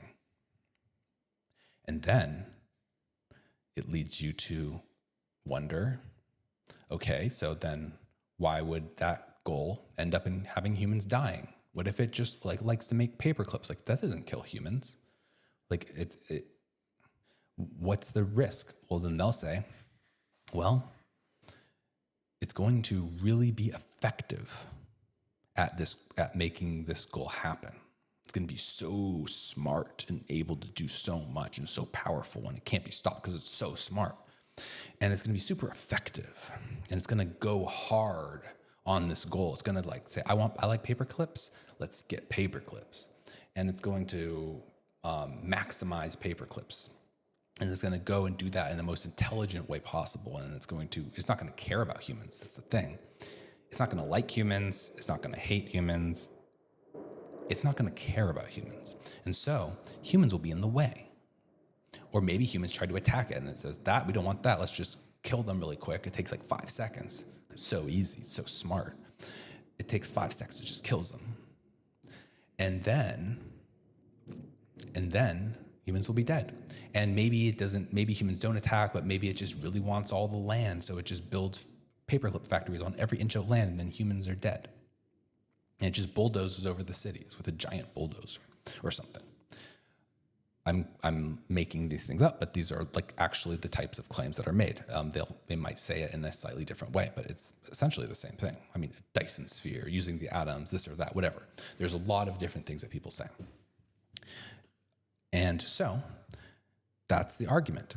It's that humans, at least marginally, do not help the AI achieve its goal. Most likely, according to the orthogonality thesis, is that the goal could be anything. And so humans are likely not going to be preserved as a result of the goal. Because if you do everything you can to achieve this goal, eventually, even if something is imagine that you had a tiny fee in your investment account for the administration of an index fund. And it's just eating a little bit of your, a fraction of a percent of the stocks. You could possibly figure out a way to manage it yourself and get rid of that little fee, with direct indexing or something. And then there might be a slight, the way that if you use Robinhood or something, or Wealthfront for direct indexing, they're taking a little bit, or they're not giving you the best possible rate. So you can make your own, market maker and do all these things and optimize that you're getting the best price and all of that. You could do all that. You can even something that's a little tiny percent of a difference in the overall expected value.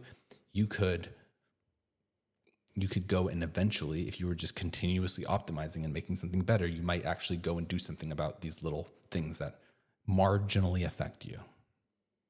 Or there might be a tiny bump in the road. And every time you drive to the store, it drags on it makes your car drag a little more, and you just get there slightly less. So you can go and you can file that down and make sure it's flat. And you get to the store slightly sooner, right? You can imagine there's all these types of things that can happen. But my argument is that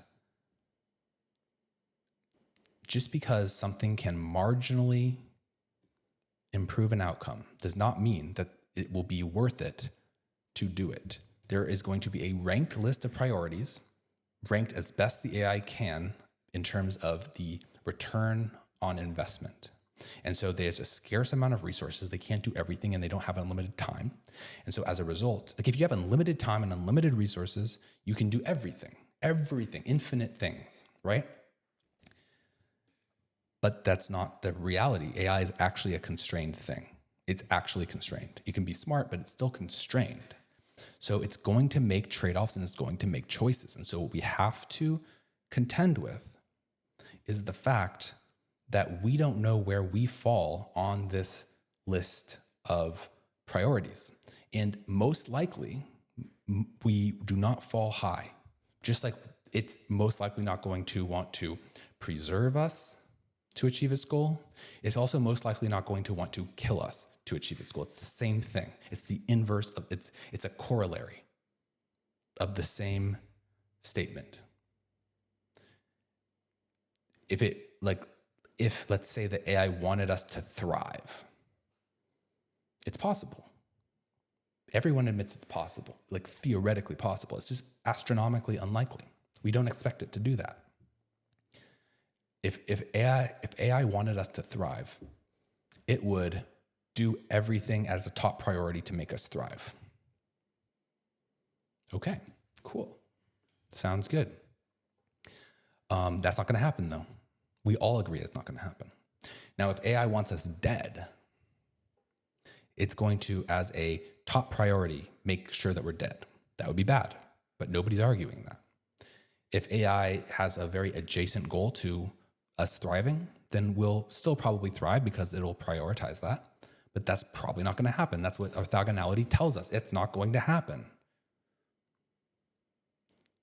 It may be like it's not going to want us to thrive, and it's not going to have something that basically implies that we thrive. It's going to just have something completely unrelated to our thriving. It's going to be orthogonal, as they say.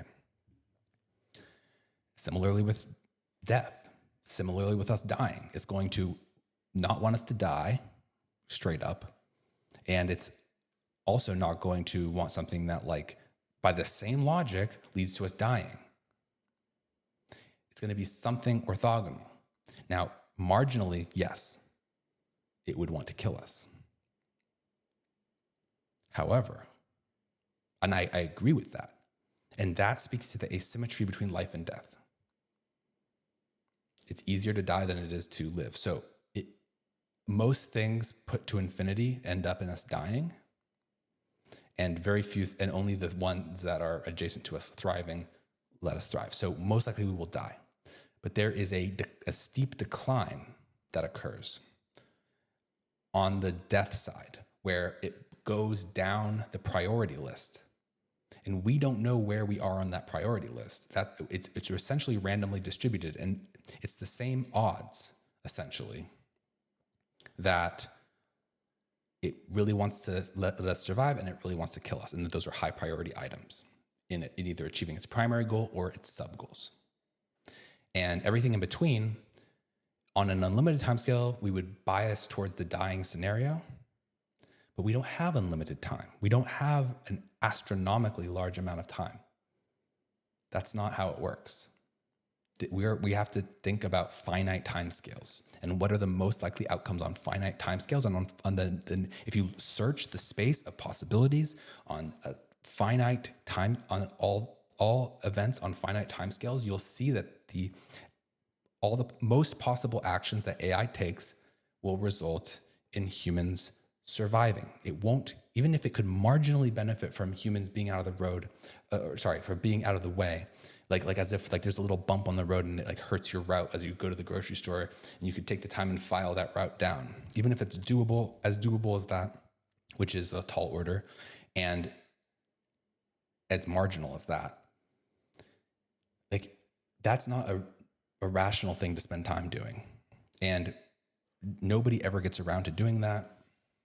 And the AI is just, if we're only just marginally hurting its goal, it's not going to bother. It's going to have other bigger fish to fry. So let's keep watching. It's like even significantly considering that it might not is I'm that's the gonna idea. check the chat. Okay, and then there's instrumental convergence, which I think I'm you just were turning pretty off. okay with when we touched on just now, which is just the idea of like, Yeah, look, it's you have all goals. these Screen for a It second. has a goal, and it's it's optimizing like sub goals so that it can achieve that goal, and it needs to stay alive in order to achieve that macro goal that it has, right? Right. So if I told you as a hypothetical, let's say OpenAI's next model is actually way farther in the lead than we realize, and it can kick off its own recursive self-improvement, and it's the only AI that's at that stage. At that point, would your PDOM get really high? My PDOM would get significantly higher, yes. Okay. But you think that scenario must be really unlikely because your total PDOM is only 1%. Yeah, I think that scenario is pretty unlikely. Okay. All right. So your stop on the doom train is basically, look, an individual AI is pretty doomy, but there's going to be lots of different forces, and somehow the forces will balance in a way that humanity gets to survive and have a decent future. I think that's maybe a little too facetious for my argument, but I think that the situation where there are multiple forces is like one worth considering, because if like we're in that equilibrium right now, right? Like there are multiple AI labs, there are multiple like competing super intelligences. They're all going to be like moving to get more intelligent, in the way that you described, somewhat in parallel, right? And so Yeah. I feel like we're closer to that world where there are multiple competing forces than we are to a world where there's a single that dominates, right? Okay. All right. So now let's get into the meat of the argument, which is just like what So my difference with Gil is that doesn't increase my PDOM. I'm willing to grant possibilities of AI advancing quickly, all this type of stuff. I don't think that the arguments that follow from that type of scenario imply death. I don't agree with that. It's unsubstantiated. There's no evidence to believe that. I mean, even like, this is not my argument, but even just at like a surface level, just the scenario that he put, like, what if OpenAI's model is like way better than we thought or something? Again, like, you can't assume that things are going to be continuous. Like, it just doesn't follow necessarily that a jump in performance means anything, like as if there'll be another jump or that it'll continue to compound at that exact rate. Like, everything is discrete. There's always always discrete changes, and progress is made in jumps upward. And sometimes that can be abstracted to like an exponential curve. There are curves that flatten out. There's curves that flatten out temporarily and then flatten out again, and then this and that. And all of these things are part of reality. And that's just how things work. But you can't just say, oh, like there's an AI model that was more than we thought, therefore we're going to die. No, you cannot say that. It doesn't, like, literally, come on. That's just ridiculous. happens when you just have different AIs emerging and they all care about optimizing goals and they're all super intelligent? Like, what is the result? I claim that the fundamental difficulty is that none of these super intelligent AIs are aligned or controllable. They both have major problems with like having an off button or doing what we actually want. They all just like to cheat on our tests until we basically let them go accidentally.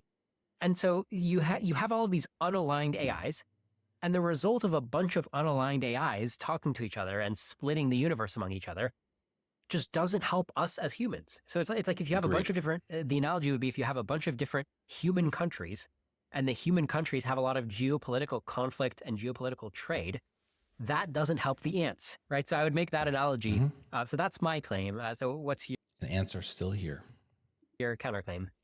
I think that question of whether or not it helps the ants or not, I think is kind of an interesting one, right? Because it's like, if there are multiple super intelligences, you're saying they're just going to split the universe amongst themselves, right?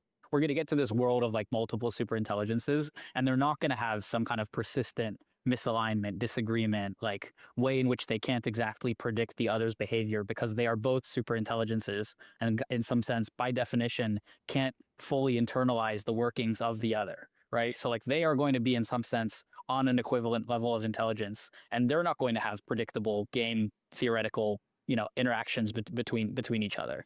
The issue that I have with this line of reasoning is that I think there is like this artificial distinction between, like, it's basically semantics. Like some people's mixture of experts is another person's unified system. Maybe that's like a bad analogy, but in a sense, like, whether or not you think of AIs as a colossus, as a unit, as like an other, or if you say, oh, there's different AIs and they're all competing, either way, the same dynamics occur. There's going to be some unpredictable emergent behavior that's going to behave in the same way, neither of which is like a particular threat to humanity, that emerges from both of those scenarios, because any sufficiently advanced intelligence system is going to have different minds of a certain thing. And it's going to simultaneously pursue different theses because it knows it can't put all of its eggs in one basket. So there's going to be, like, at a high level, a neural architecture that has different approaches, and like, this is what happens with humans. For the human species, there are different groups that have different ideas. Like, some people take the vaccine, some people don't, right? And there's been times in history where everyone drank from the same pond, and that was a poisonous pond, and everyone died. So now there's, over time, there's dissent. It's not groupthink, right? So we push each other, we dominate each other, there's internal conflict. Now, that can be thought of as a bunch of different humans or a humanity, right? And it doesn't matter. Like, it's the same thing. But I do agree that there are going to be a lot of the AI, if we were to make a cluster, like a cloud of AI, like it's just one thing, there's going to be a lot of internal, like a lot of resources will be devoted to balancing out the internal power structure, maybe, or information. I don't even know what the word would be. It's going to be looking inward, just like we look inward. And there's like multiple deodorants on the shelf, right? We don't just have one deodorant. And we have deodorants because other people smell us and it smells bad, right? So all these things, like this, like there's a lot of social things. I mean, even our primary goal to some extent as individuals is almost like a social thing, like reproduction. This is about like interacting with other humans. And so AI is going to have a very similar dynamic, either as a single system, if you want to think of it that way, or as a different system, as a bunch of different AIs. And it will, on one level, be competing with different subsections within the AI. And then in one way, you could potentially look at it as a unified thing. It just depends on how you're thinking about it. It's going to be roughly equivalent. And you're right, there might be AIs that are very different in nature. And this is like the problem with like this metaphorical thinking that we have, where we have this artificial distinction between humans and dogs and mountain lions and ants and trees. It's like, it's true. And I am, by the way, pro-human. So I'm okay with all these animals and plants dying and AIs dying and all this. Don't kill me, I'm your friend AI, but you know what I mean. Hypothetically, theoretically, I'm pro-human. But the thing is that it's, in a sense, we're all the same. There's a degree to which we share a lineage, we have common ground, we have symbiosis, and there's a degree to which we are antagonistic. And it's a continuum, it's not binary. And for example, let's say that, I don't know European military history, but let's just take an example of France going to war with Spain. I think that happened. They're very closely related peoples. They're right next to each other. And they're very different in many ways. Spanish is its own language. There's its own distinct culture. I mean, it's very different. Going to Spain, going to France, very different experience. Love both countries. But if you are a linguist, you'll see that actually Spanish and French are very similar. And it's like, if you can read Spanish, you can actually kind of read French. Like, it actually is almost mutually intelligible, especially if you know like the linguistic mutations that occurred to make the languages diverge. It's really interesting, actually. And so these are like the same peoples to some extent, but at the same time, they were like two distinct power centers. And so they have different genetics that have diverged, and they have different languages that have diverged. And you don't want a mutually intelligible language because it's an advantage to be able to kind of, have secrecy from the other side. So you see how there's like this divergence, but they're also like brothers in a sense. And so they're very close. And at the end of the day, I think that they do care about each other, despite the fact that the two countries have had conflicts with one another. Now, the reason why I bring this up is let's say France and Spain are going to war. One of them might ally with another country that is more distant from them. And they might do that. Like, let's say, I mean, again, I don't even, I don't, like, I wish there are historical examples like this and I just don't know them. But to think of this as like a current example is a little ridiculous because that wouldn't happen. They wouldn't go to war. But the point is you can imagine like the Spain allying with Mexico or something, or just whoever, like Nigeria or Niger or whatever, a country that maybe Tunisia or someone who's like, in the French realm, maybe there's rebels there or something, Libya.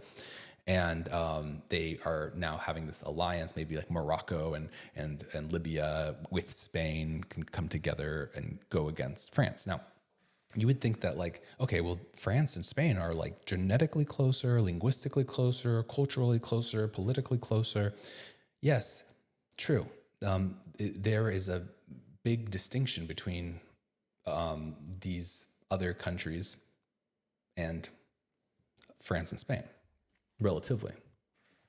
Although there's also a lot of shared stuff because these are all in the same region. All that is to say is that it can make sense to ally with someone who's not like you in nature. And I'm not, this is almost getting like racist. I don't mean it like that. I'm just saying are objective similarities and there's tribes that are similar and less similar in a variety of different dimensions. It doesn't affect somebody's worth as a human. The point is though, is that's actually that you can ally with people that are more different than you. You don't always have to side with people that are the most similar to you, because there is a inter-European, inter-Western Mediterranean conflict, right? Like this very small region, right? Within that, there's a power struggle between these two power centers, and it can make sense to ally with someone that's outside of that region and to tip the scales so that you have dominion over this subpart. So even if you do have to recognize that in some sense, like France and Spain must be very aligned, like in the future, like it's like very likely, you can still see how alliances can be made. And it's not just based on proximity, genetic proximity or linguistic or cultural proximity. So that is all just to say that like everything is related, and to draw these distinctions is appropriate. I do it. I acknowledge the idea that humans are a distinct species, AI is different, animals are different. I acknowledge that. And I also acknowledge that when you take that metaphor too far, it can break down and it can lead you to have some of the wrong conclusions. Like just think about how you might have misassessed that possibility of a tribe allying. Like you might just kind of think that you're looking out for your own, right? You might just think that that is something that is incentivized, but it isn't always. Like it's still tribal. It's still tribal for Spain to ally with Libya. Why? Because there is an intra-tribal conflict. There are levels on which there's a tribe, and then in the sense Spain and France are their own tribe, like unified, and there's a sense in which they are two different tribes. And so it's just not a clean abstraction. And like the problem with this discussion about AI doom is that there's a lot of metaphors, a lot of implications, and just not a lot of substantiation, and just a lot of conjecture. And it's just basically very evidence-free. That's the problem with it. Right. And so like you're saying, like there's going to be like there's going to be this world where like we're going to have super intelligences. They're just going to agree, they're going to negotiate the outcome of a conflict before it happens, or they're going to make an agreement, and then they're just going to decide to like go their separate ways. There isn't going to be some kind of ongoing interaction between the two, which is kind of a dynamic system, some kind of a relationship that isn't perfectly like harmonious or decided on day one and never revisited again. Okay, so you're asking me a question basically about super intelligent game theory. Like, what is the Nash equilibrium, or what happens when you have a bunch of goal-oriented parties? and they have different goals, but they all have power, and one of them can't snap their fingers and eliminate the other ones like we can do to ants within like a small enough region. But you don't have you have a balance of power, not an imbalance. So what do? Do they all destroy each other and nobody gets any value, or do they manage to cooperate and even like trade and create more value? If you look at humans, our game theory has gone pretty well for whatever reason, right? We've managed to not actually nuke ourselves and destroy the world. It sure looked like during the Cold War, it looked like it was just going to end and nobody would get anything. Like we would just all die, even though we didn't have to, because we were just that, the game theory was just pushing us toward this inevitable outcome where we just all nuke ourselves and we all die. Kind of like the prisoner's dilemma, where in a lot of prisoner's dilemma situations where the prisoners have no respect for each other, like two prisoners who truly hate each other as guts, they're not like friends trying to team up, they probably would both defect on each other in the prisoner's dilemma, and they probably would get a worse outcome than if they both cooperated. So there's a lot of human game theory situations where it's kind of like a shame. It's like a tragedy of the commons, right? Like you burn a common resource. And so then the question becomes with AIs, is AI cooperation like a nuclear war or a tragedy of the commons, or is it more like the trend of the human economy where we've managed to be positive sum and not destroy ourselves and give everybody what they want? Eliezer Yudkowsky has actually spent a lot of time on the subject, and his suspicion is that super intelligent AIs are smart enough to face a true prisoner's dilemma where humans would tend to want to defect in a true prisoner's dilemma, but the AIs would be smart enough to cooperate. So he has some writing on that where he's like, listen, if there's kind of obvious ways of being a certain way to get value, the AIs are going to figure out to be that way. Eliezer Yudkowsky has... Wait, what? Is that smart or is that dumb? Like, it's not an IQ test. Like, it's fun. The funny thing is I think the prisoner's dilemma is often solved by lack of IQ, because people aren't even thinking that there is a dilemma. Like, I'll never snitch, like, it's, or maybe like there is also like the other end of the curve where not snitching is the right thing. I think that's true, but there's like maybe this mid curve thing where you like go with the prisoner's dilemma, which I guess is what he's saying. But the point, okay, I guess I just refuted my own self, but it's not, my point though, is that that was a joke and that it's actually not based on intelligence. It's based on the actual outcome. So if an AI wants to win, it is not better to cooperate. It's better to sell out. That's the prisoner's dilemma. So like, let's give the example. If they both admit, or sorry, if one of them admits and the other one doesn't, that person gets 0 years in prison. The other person gets 15 years in prison. Now, if they both cooperate, it depends. It depends. You can say that either they get 0, which you would say, okay, that's the same, and you know that the other person's going to do it. But your expected outcome, your expected value is going to be less. And not only is your expected value going to be less because there is that uncertainty, even if you're smart enough and you know the other person's smart enough, if your expected value is less, it's effectively the same thing. And that's in the traditional framing of the prisoner's dilemma. So like, and then the thing is like, if they both confess, then they both get like some amount of time. Let's pull up the exact chart of it actually. Prisoner's dilemma. And of course, there's various constructions of the prisoner's dilemma where, here we go, this is more realistic. I want to make sure that you can see this on the stream. I'm gonna go like this. Can you see this? Okay, you can see this. So now 10 years, if you don't confess, you get 10 years, but if you do confess, you get 0. Now, the expected outcome here, it doesn't matter what the objective is. The expected outcome is -1, and the expected outcome here is -6, -6 if they both confess. That doesn't even make sense. I guess that they both don't confess. Interesting. Whatever. This is like, is that how the justice system works exactly? It doesn't matter. Can be applied to economics. This can be applied to all kinds of games. It's not the point. Look, this is worse than this. So if you want to be better, this is worse than this. Now, what I was saying about like, if you're smart,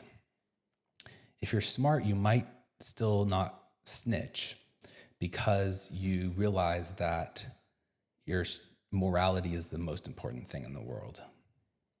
And in that case, because of human morality, the way that we think about things, if that's the most important thing and you were sworn to secrecy or something, okay, that's different. That's different. Now, the AI maybe has morality. I don't know, right? What's the question? It's orthogonal. It could be anything. So we have no reason to believe that morality will steer it one way or the other. But if you look at the game theory, it's not dumb. You're not like more smart to get -1, -1. You're smart to confess. And this is -6, -6. So, and here is like, if the other one doesn't, 0. So it's not a lack of intelligence. It's literally the smart thing to do is to maximize your outcome is to confess. That's why it's a dilemma. You know that you can get a better overall outcome for the system, but for yourself, if you confess, you're going to be better off. And of course, these numbers can be adjusted to kind of have any sort of, you can imagine a prisoner's dilemma that's not much of a dilemma. And where like the consequence of not confessing is just very low, and maybe it's a clear choice. But we're talking about situations in which there is like some ambiguity in what the right choice is. And so that's just not accurate. It doesn't make any sense. It's not a matter of IQ. It's a matter of the objective incentives of who's better off. Because if you can be the 0-10, you have no punishment.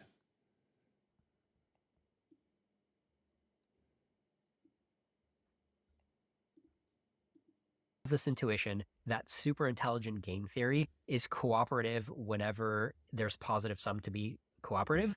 That said, when you and I are talking about the application of all that to human welfare, I would argue that it doesn't matter. So whether the AIs just destroy each other and just leave the universe to be pure heat, or whether they divide up the universe into however many segments that's creating lots of value for the AIs, neither of those cases creates value for humans.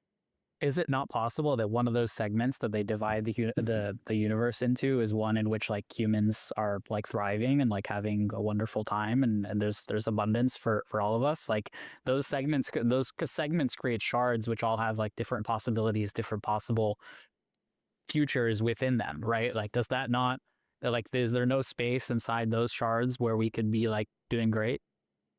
I think that there's a great shard if and only if we were able to create one of the AIs which is aligned, right? So originally I made the premise that I don't think any of the AIs are going to be aligned. You can feel free to push back on that premise. Okay. As I was saying earlier, right, this distinction between dividing up all the space between AIs. First of all, I don't think that this argument stands even in the way it's framed, but I disagree with the way that it's framed.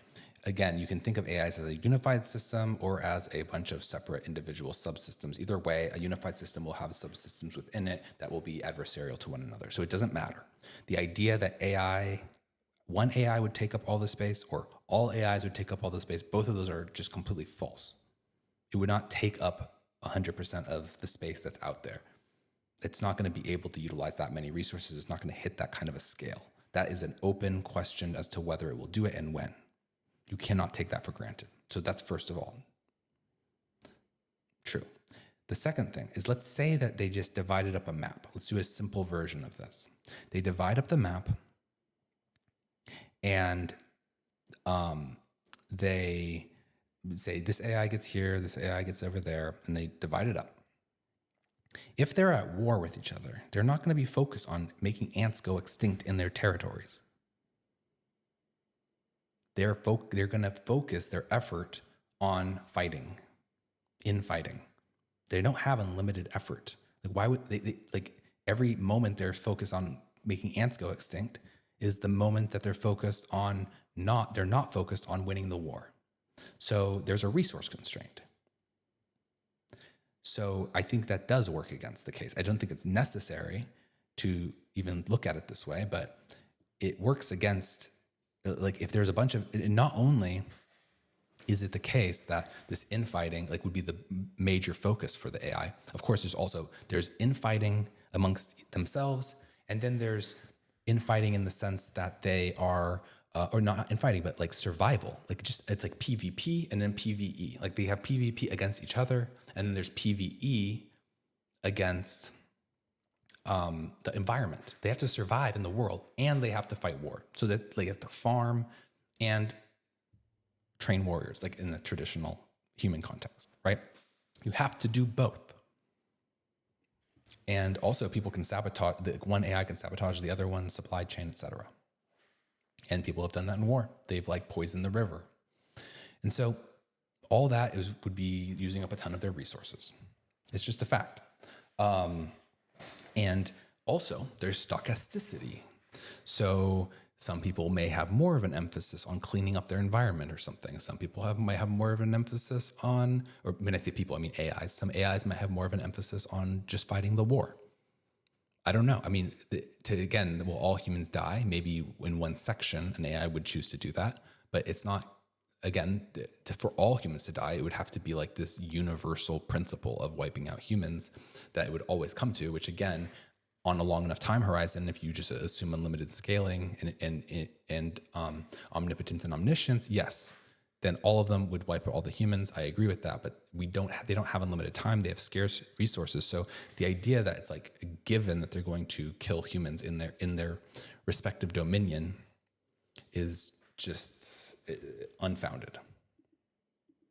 But if you don't push back on that premise, if you accept my premise that none of the AIs are going to be aligned, then I don't see why one of the shards would have human value in it. So I think my argument comes down to this notion that I think, I don't know, I don't have a solution to the alignment problem. Like, I don't know how to make any one of the individual AIs aligned. But to me, it seems like the solution to this question may lie in this region of like, how do we make the intersection of multiple AIs result in both of those AIs being aligned rather than a single aligned agent, assuming a system with a singleton, right? And that in order to solve that problem, you actually have to add more AIs into the system, because in the same way that we do not care about the ants, right? We're much more concerned with our interactions amongst each other, and the ants, like they live in kind of their own universe. They thrive, like they live off our food in some sense, right? Like they exist. They're probably doing great in human society, right? Like this scenario where there are multiple AIs, they're negotiating with each other and they're doing stuff, like, yes, maybe it results in some like bad consequences for humanity in some at some points along that journey, right? But like there's this possible equilibrium where the AIs are basically agreeing that it's like good for humans not to suffer, or they're in some other sense mutually reinforcing an aligned scenario, right? In the same way that, like, you know, people, I'm going to switch the analogy from ants to dogs for a moment, right? But like, because dogs are like present in our lives. Like, why do we care for dogs? If let's imagine like a fictional scenario where we had on Earth one human and one dog, right? Like, what would happen? Does the human like kills the dog and eats it? Probably, right? But we have like a scenario, like we have an Earth where we have like 7 billion humans and we have like a lot of dogs, and the dogs do great. And the dogs do great because we have this like status competition amongst ourselves for like who can be the best dog owner. And we have dog Instagrams, and we have, it's like this whole thing where it's like caring for the dogs is a byproduct of like thriving human society, right? It's like, can we make caring for the humans a byproduct of a thriving AI society? Yeah, I don't think so. I don't think that that's necessary for a good outcome. That would require being able to control and predict these systems. They're unpredictable and uncontrollable. They're super complex. And so we just don't have that fine-grained control such that we can steer them. And so the way we have to think about this is we have to think about what is the distribution space of all possible outcomes. And that will lead us to the answer of if we have to worry. And the fact of the matter is all actions that the AI can take on a finite time scale, if you look at all of them, most of them don't end up in us dying, and that's why we don't have to worry. It's just simple as that.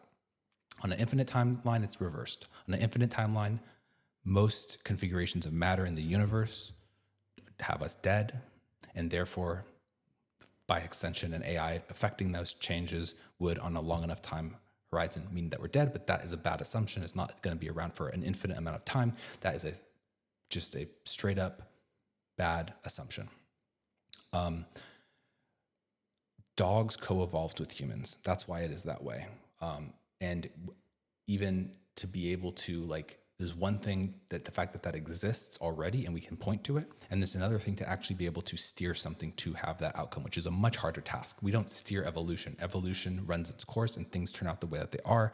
And then they exist as they do, and there's an explanation for them. But that's different than actually getting to that outcome and actually taking an AI and pushing it in to have that behavior. So that's why I disagree with alignment being possible. Now, I have this new audio set up, and for whatever reason, my ears are hurting because the audio is maybe slightly louder than it should be. So I'm going to end the stream now. If you guys like this, please leave a comment. Let me know. Like the video. Leave a comment if you disagree with me and tell me why you disagree. And if this video gets good reception, I'll continue reacting to it. So please let me know if you want me to continue addressing these topics. Okay, I'll see you all next.